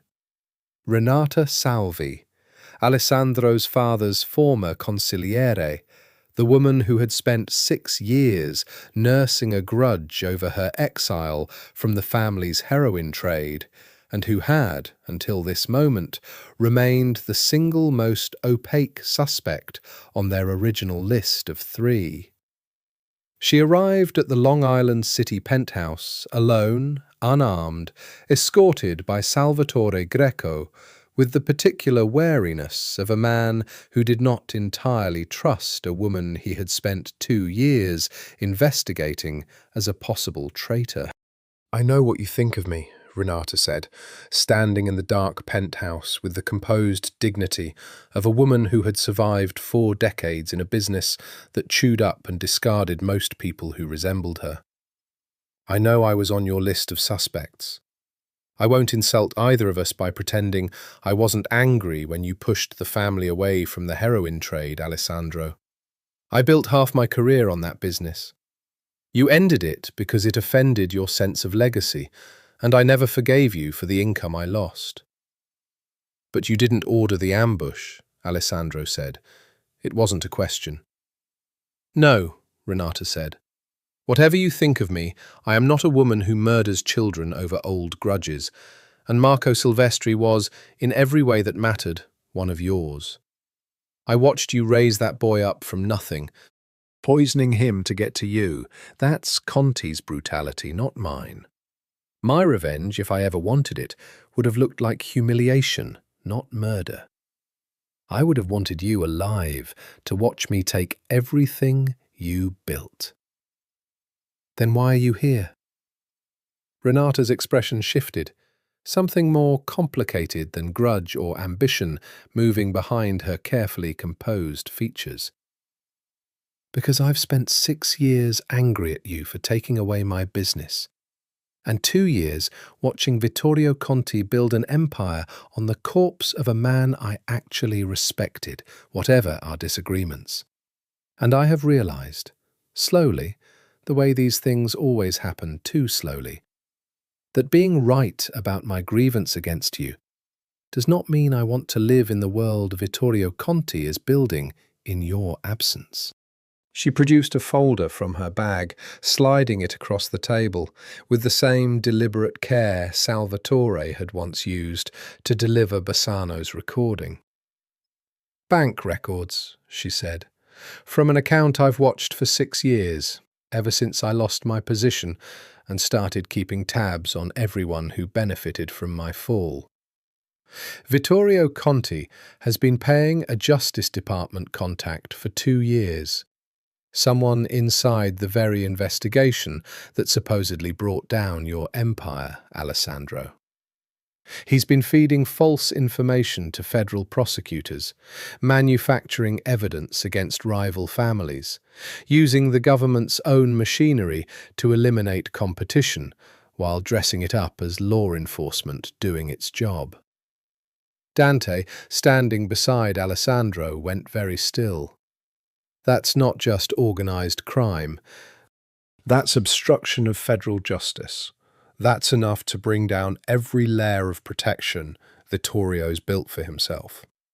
It's enough, Renata agreed, combined with whatever else you've gathered, to ensure that when Vittorio Conti falls tomorrow, he does not fall quietly into some rival family's hands, ready to rebuild in exile. He falls into federal custody, publicly, undeniably, in front of every witness whose loyalty he's spent 2 years buying. There is no recovering from an exposure like that. Not for him, not for his son. Alessandro studied the folder for a long moment, understanding, with the particular clarity that came from 2 years of careful, patient assembly, that the pieces of his revenge, Bassano's recording, the financial trail Dante had traced for months, and now Renata's federal corruption evidence, had finally, completely assembled themselves into a weapon capable of ending not just Vittorio Conti's ambitions, but his entire empire in one single, irreversible stroke. "Why bring this to me now?" he asked, "instead of using it yourself? You could have brought Vittorio down months ago, taken his territory for yourself." Renata's smile was thin, humourless, the expression of a woman who had spent 4 decades learning the true cost of power in a world that rarely rewarded honesty about it. "Because taking his territory for myself would make me exactly the kind of ruler he is, someone willing to use any tool, however corrupt, to acquire power I haven't earned honestly. I want him gone, Alessandro. I don't particularly want to replace him. I would much rather see you rebuild what he stole from you, because whatever our disagreements, you were at least a man who believed the old codes meant something. Vittorio Conti believes in nothing except his own ambition, and I am done living in a world where men like that inherit everything simply because they're willing to be more ruthless than everyone around them." "And the wedding tomorrow?" "The wedding tomorrow," Renata said, "is the perfect stage for exactly the reckoning you've spent 2 years building toward. Every capo who matters will be in that church. Every witness whose testimony could end Vittorio's career will be sitting in those pews, watching. If you're going to reveal yourself, Alessandro, and I assume from the look on your face that you've already decided you are, there is no better moment than tomorrow, in front of every person whose loyalty determines whether Vittorio Conti survives the exposure of his own crimes." Alessandro closed the folder, his hands steady despite the storm building beneath his careful, controlled exterior. "Tomorrow," he said, "I go to that wedding. Not to stop it quietly, not to whisk her away in the shadows the way I've spent 2 years watching from a distance. Tomorrow, I end this the way it should have ended from the beginning, in the light, in front of everyone, with the truth finally strong enough to survive its own revelation. "And Isabella?" Dante asked quietly. Alessandro's eyes, when they met his oldest friends, carried a certainty 2 years in the making, forged in grief and patience and a love that had survived every strategic calculation designed to contain it. "Isabella," he said, "gets the truth before she says a single word of vows to another man. Whatever it costs me, whatever risk it requires, I have made her wait long enough." Isabella woke before dawn on the morning of her wedding in the same childhood bedroom above her father's restaurant where she had slept as a girl, and lay for a long time staring at the ceiling, listening to the distant sounds of Bensonhurst waking up around her. A delivery truck idling on the street below, a neighbour's radio playing faintly through thin walls, the ordinary music of a world that had no idea today was the day she surrendered whatever remained of her own future. The wedding gown hung in her closet, white and enormous, and to her eyes in the grey dawn light, faintly obscene. A costume for a performance she had never auditioned for, and could not, now, find any way to escape. She dressed quietly, in jeans and an old sweater, and slipped out of the house before her father woke, before Contessa Conti's assistants arrived to begin the elaborate process of transforming her into a bride, before Tommaso resumed his post outside her door for the final hours of her unmarried life.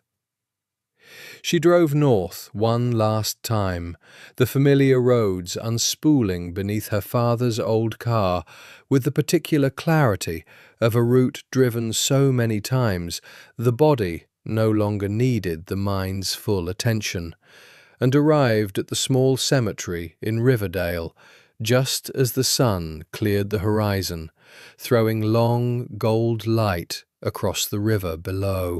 She had brought white lilies as always, though this bouquet was larger than her usual offering. An armful of them, extravagant and fragrant, purchased the night before with money she could not really spare, because some part of her had understood, driving to the flower shop in the dark, that this visit needed to be different from all the ones that had come before it. This was not simply another Sunday. This was goodbye. She knelt at the grave, arranging the lilies with the careful precision she brought to every act of restoration, every attempt to make something broken look, for a moment, whole again. "I don't know if you can hear me," she said, and her voice, for the first time in 2 years of these visits, did not break on the words, had instead the flat, exhausted calm of a woman who had cried every possible tear she had to give, and had, somewhere in the sleepless nights of the past week, arrived at a kind of peace with her own grief, however unwanted that peace was. "I'm getting married in 4 hours," she continued, "to a man I don't love, to save a restaurant that means everything to my father and nothing really to me anymore, not since Mama died. I used to think I understood what sacrifice meant. I don't think I understood anything until you taught me. And then you left. And now I'm sacrificing again, except this time there's no one teaching me anything except how to survive a life I never wanted." She pressed her palm flat against the cold granite, the way she had 1,000 times before, the gesture as natural to her now as breathing. "I kept my promise," she whispered. 2 years, and I never once stopped loving you. I never let anyone else close enough to matter. Matteo will have my hand today, and my name, and whatever future I have left to give. But he will never have this." Her hand pressed harder against the stone. "This belongs to you. It will always belong to you. I loved only you. The wind moved through the bare branches of the ancient oak, carrying the smell of the river, the particular cold clarity of a November morning, and for a long moment there was no sound at all except her own breathing and the distant call of a bird somewhere over the water. Then a voice spoke behind her, low and familiar, in a way that made every cell in her body go still before her mind had even finished processing the words. "Then don't marry him." Isabella did not move for 3 full seconds. 3 seconds that felt to her like the entire span of her grief compressed into a single suspended moment, her heart seizing so completely she genuinely believed for that brief eternity that she had finally, after 2 years of careful discipline, lost her mind entirely. She turned around in disbelief. He stood a few steps away, close enough that she could see every detail her memory had tried for 2 years to preserve exactly. The sharp planes of his face, though thinner now, weathered by something she recognized as suffering. The dark eyes that had once made her feel, across a crowded balcony at a charity gala, entirely and helplessly seen. The particular stillness of a man who had spent his whole life learning to hold violence and tenderness in the same body, without either one destroying the other. Grey had crept into his temples that had not been there before. A scar, thin and pale, traced along his jaw that she did not recognize. But it was him. It was unmistakably, impossibly, undeniably him. The man she had buried, the man she had cried for through 2 winters, the man she had never, not for a single day, stopped loving. Standing only a few steps away, alive, breathing, watching her, with an expression that carried 2 years of grief and longing compressed into a single, unbearable look. "Alessandro," she said, and his name came out of her not as a question, but as a prayer, the sound of it breaking something open in her chest that she had spent 2 years carefully, deliberately sealing shut. "You're alive," he finished quietly, when she could not make herself say the word. "I'm alive, Isabella. I have been alive this entire time."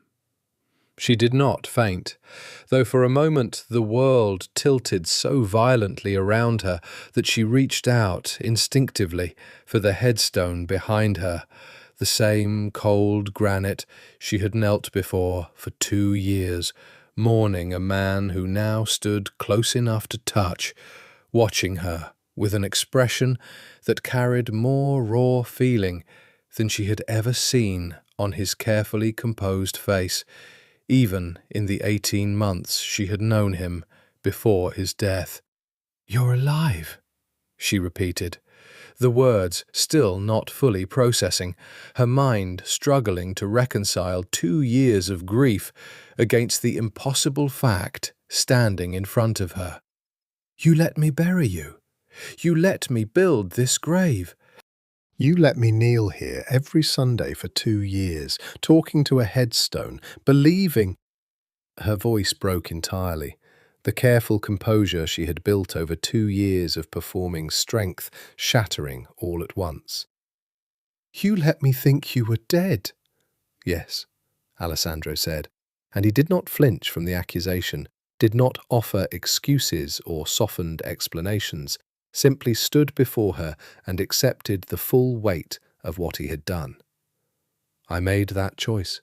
I would make it again, though God knows it's cost me more than I can ever make you understand."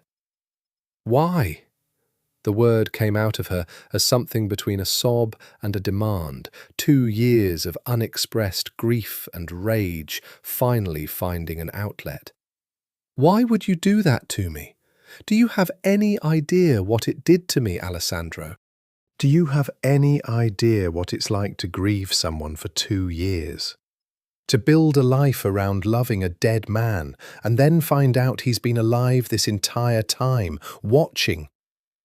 She stopped, something in his expression confirming a suspicion that had just formed. You've been watching me, haven't you, this whole time? Yes, he said again, and the admission seemed to cost him something visible. A flinch of genuine pain crossing his face. Not every day. Not enough to be careless, but yes, Isabella. I have watched you kneel at this grave more times than I can count. I have watched you grieve me in every season for 2 years. And every single time it has felt like dying all over again.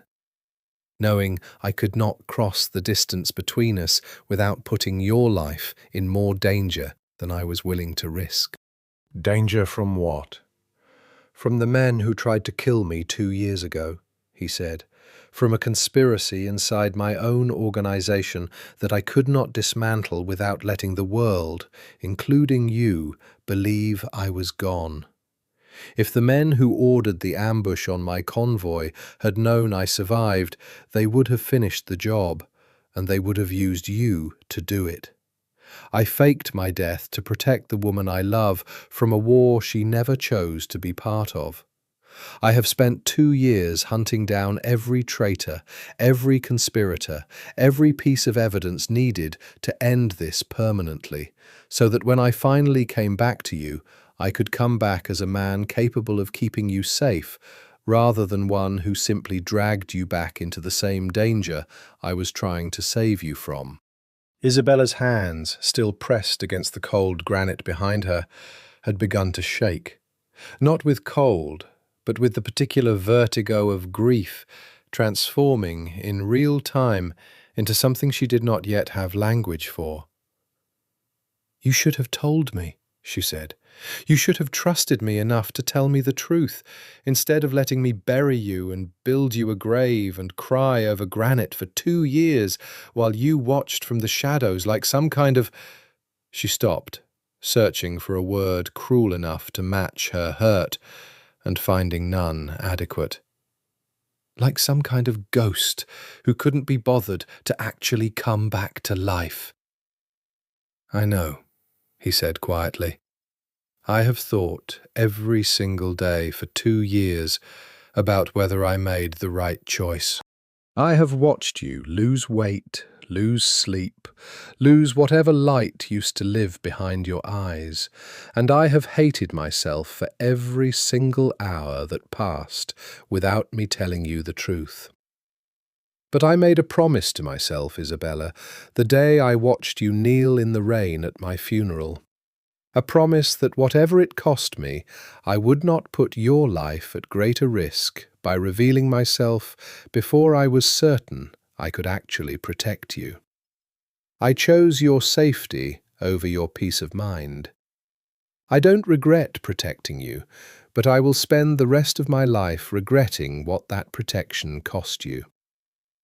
She was crying now, fully, the careful composure of 2 years of grief finally breaking entirely, though whether from relief or fury or some impossible combination of both, she could not have said. I'm getting married in 4 hours, she said, the words coming out as something between a warning and a plea. To a man whose family may have murdered you or tried to. What am I supposed to do with this, Alessandro? What am I supposed to do with 2 years of grief and a wedding dress hanging in my father's closet, and a man standing in front of me who I buried, who I mourned, who I have loved every single day since I thought I lost him? Alessandro closed the remaining distance between them slowly, giving her every opportunity to step back if she needed to. And when she did not move away, he raised one hand and pressed it gently against the side of her face, a gesture so achingly familiar that Isabella felt something in her chest crack open entirely. "You do exactly what your heart has already told you to do," he said quietly. "The same thing it's been telling you every Sunday for 2 years, kneeling at a grave that was never really empty of me, because I was always there, in the only way I could be, listening to every word you ever said to a headstone that held nothing but your love and my absence. Don't marry him, Isabella. Not because I'm asking you to choose me instead, though God knows I am asking exactly that, but because you have never, not for a single day of this engagement, wanted to be his." The wedding proceeded, at Alessandro's insistence, exactly as planned. Isabella walking down the aisle of a cathedral in Manhattan 2 hours later, dressed in white, her face composed into the careful blankness she had practiced for months, while 200 guests, including every capo and consigliere whose loyalty would determine the fate of the Conti Empire, watched a bride whose heart had, that very morning, been given back to a man they all believed dead. "You're certain about this?" Dante had asked one final time as they'd finalized the plan in the grey dawn light. "Letting her walk into that church, letting the ceremony proceed as far as it needs to before you reveal yourself in front of everyone. It's the only way to end this completely," Alessandro had said. "If I stop the wedding quietly, before it begins, Vittorio has time to regroup, to control the narrative, to protect himself from full exposure. But if I reveal myself at the altar, in front of every witness whose testimony matters, with Renata's evidence and Bassano's recording ready to be shared the moment I speak, there's no controlling that narrative. There's no recovering from that kind of public reckoning. And Isabella has to walk into that, not knowing exactly when you'll appear." "She knows I'm coming," Alessandro had said. "She doesn't know precisely when, but she trusts me enough now to walk toward that altar and wait. And I promise you, Dante, I will not make her wait 1 second longer than absolutely necessary." Isabella reached the altar at exactly 2:47 in the afternoon, her father having walked her down the aisle with tears he made no effort to hide, and stood facing Matteo Conti, whose satisfied smile carried all the confidence of a man who believed he had successfully acquired everything he'd ever wanted. The priest began the ceremony. Isabella's hands, clasped in front of her, trembled almost imperceptibly, though her face remained composed, her eyes fixed somewhere past Matteo's shoulder, toward the back of the cathedral, waiting. "If anyone here objects to this union," the priest said, reaching the traditional pause that no modern wedding ever expected to be interrupted, "speak now, or forever hold your peace." The silence that followed lasted exactly 4 seconds before a voice, low and unmistakable, carried from the back of the cathedral, "I object." 200 heads turned as one.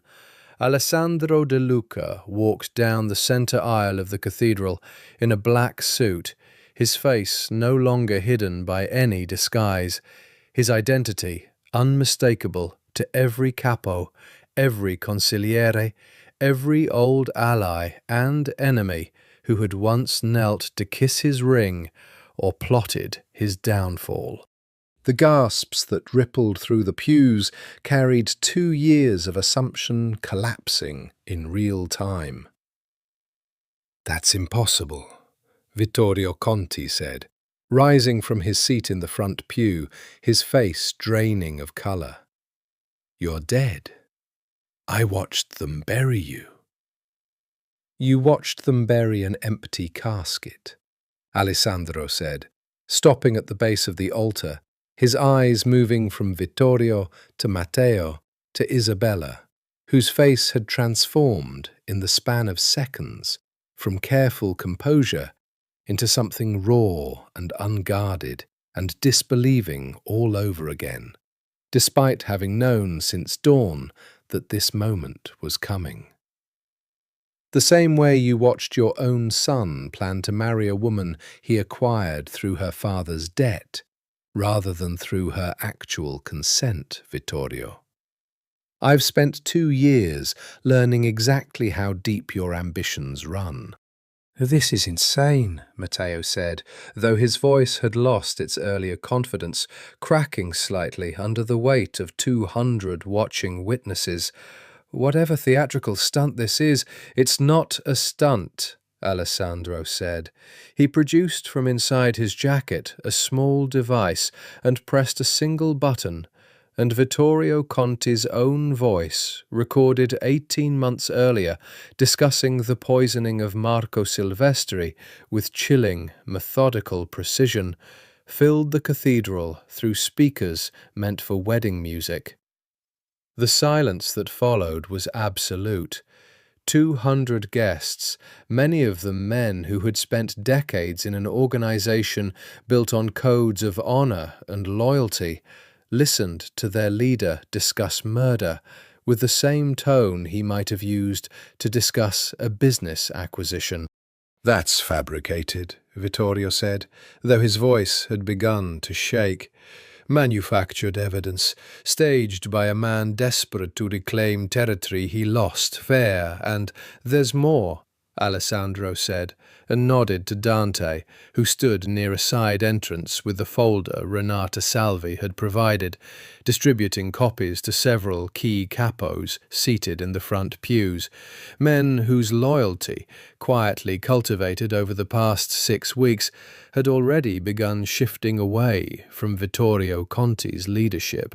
Financial records showing the payment to the chemist who poisoned Marco Silvestri, evidence of federal corruption showing Vittorio Conti has spent 2 years manipulating Justice Department investigations to eliminate rival families while dressing his own crimes up as law enforcement doing its job.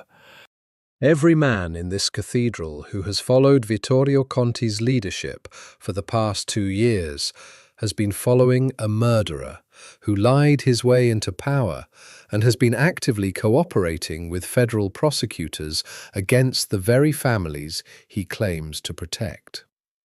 The reaction rippled through the pews like a physical wave. Capos who had followed Vittorio Conti loyally for years, exchanging glances of dawning horror, several rising from their seats entirely, putting physical distance between themselves and a man whose empire was collapsing in real time. "Federal cooperation," one of the older capos said, his voice carrying across the sudden chaos of the cathedral. "You've been feeding information to the feds? Against us?" "He's lying," Vittorio said, though his voice carried none of its earlier authority, and his eyes had begun darting toward the cathedral's exits with the particular desperation of a man realizing too late that his empire had already crumbled beneath him. "This is a fabrication, a desperate act by a man who lost everything and wants it back." "I have not lost everything," Alessandro said, and his voice, when he turned finally toward Isabella, standing frozen at the altar in her white gown, carried a gentleness that stood in stark contrast to everything that had come before it. "I have spent 2 years reclaiming exactly what matters, Vittorio.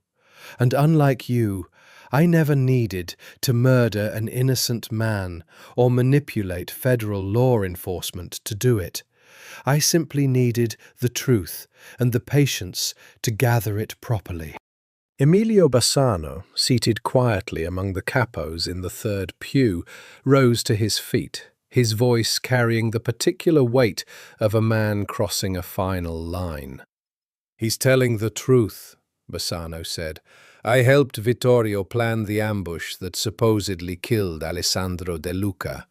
I've spent 4 months trying to find a way out of an organization built on a lie, and I am done protecting a man who murdered his way into power and then sold out the families he claimed to serve to federal prosecutors to protect his own position. The cathedral erupted into chaos, capos shouting accusations, security details reaching for weapons they had never expected to need at a wedding, guests scrambling toward exits as the fragile pretense of celebration collapsed entirely into the raw reality of a war finally reaching its public conclusion. In the center of it all, Isabella stood frozen at the altar, watching 2 years of grief and 2 hours of impossible hope collide into a single overwhelming moment. And Alessandro crossed the remaining distance between them, ignoring the chaos erupting around them, ignoring Vittorio Conti's shouted denials and Matteo's stunned, furious protests, and reached for her hands with a gentleness that belonged entirely to the man she had loved before any of this began. "I told you I would come back," he said quietly, his voice carrying beneath the chaos meant only for her. "I told you, this morning, that I would not make you wait 1 second longer than necessary. I'm here, Isabella. I am not letting you marry him. I am not letting anyone take you from me again." The weeks that followed the collapse of Vittorio Conti's empire moved with the particular speed of dominoes falling in sequence, each one striking the next, until the entire elaborate structure he had built on 2 years of lies and murder came down completely. Federal prosecutors, presented with evidence of Vittorio's own corruption within their ranks, moved against him with the swift efficiency of an institution eager to distance itself from the scandal of its own compromised investigation. Emilio Bassano's testimony, combined with the recording and financial evidence Alessandro's organization had spent months assembling, proved sufficient to convict Vittorio Conti of murder, conspiracy, and obstruction of justice within 4 months, a swift reckoning that surprised even Alessandro, who had spent 2 years preparing for a war that had ended in the end, not with violence, but with the simple, undeniable weight of truth exposed in front of the right witnesses.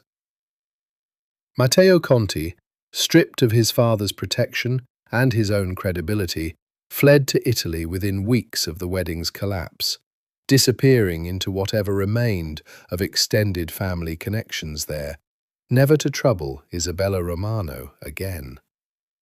The engagement was quietly annulled, the debt against her father's restaurant forgiven as part of the broader collapse of Conti family assets, and Salvatore Romano kept his small restaurant in Bensonhurst, its red-checked tablecloths and unchanged menu a small, stubborn monument to a wife's memory that no ambitious son of a rival family would ever threaten again.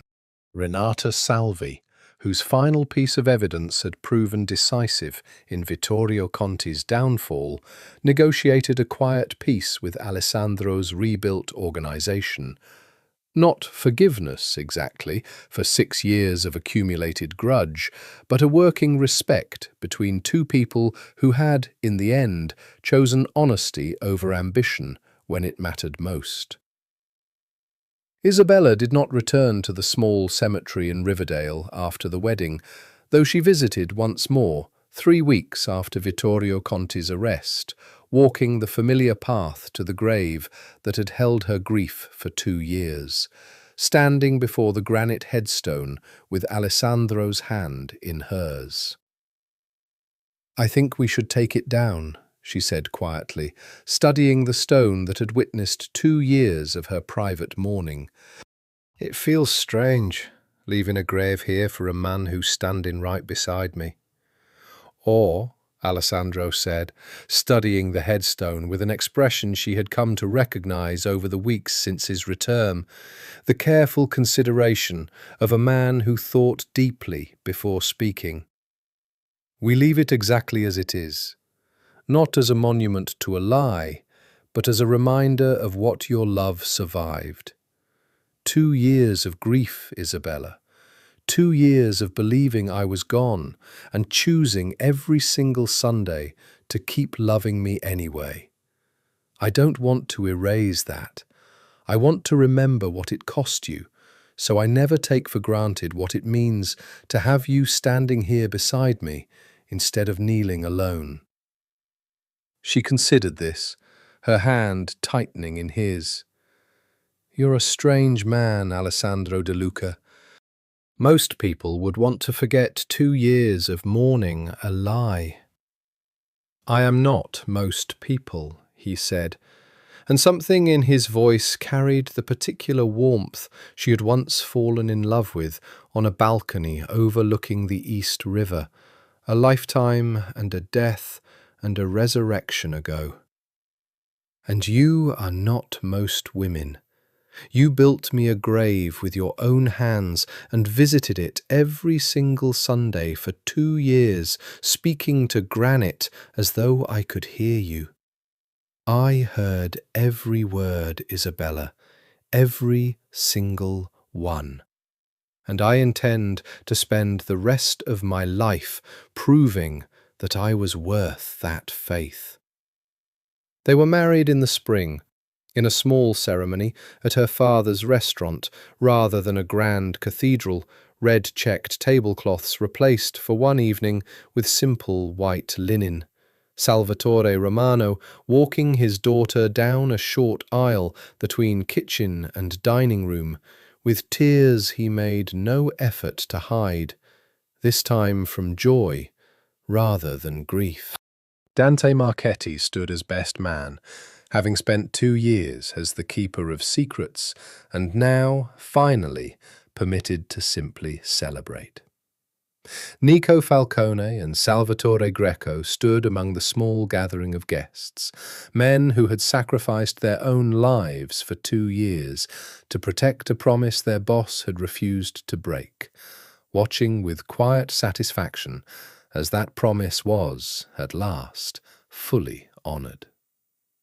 I loved only you, Isabella said during the vows, echoing the words she had once whispered to a granite headstone, believing no one could hear her.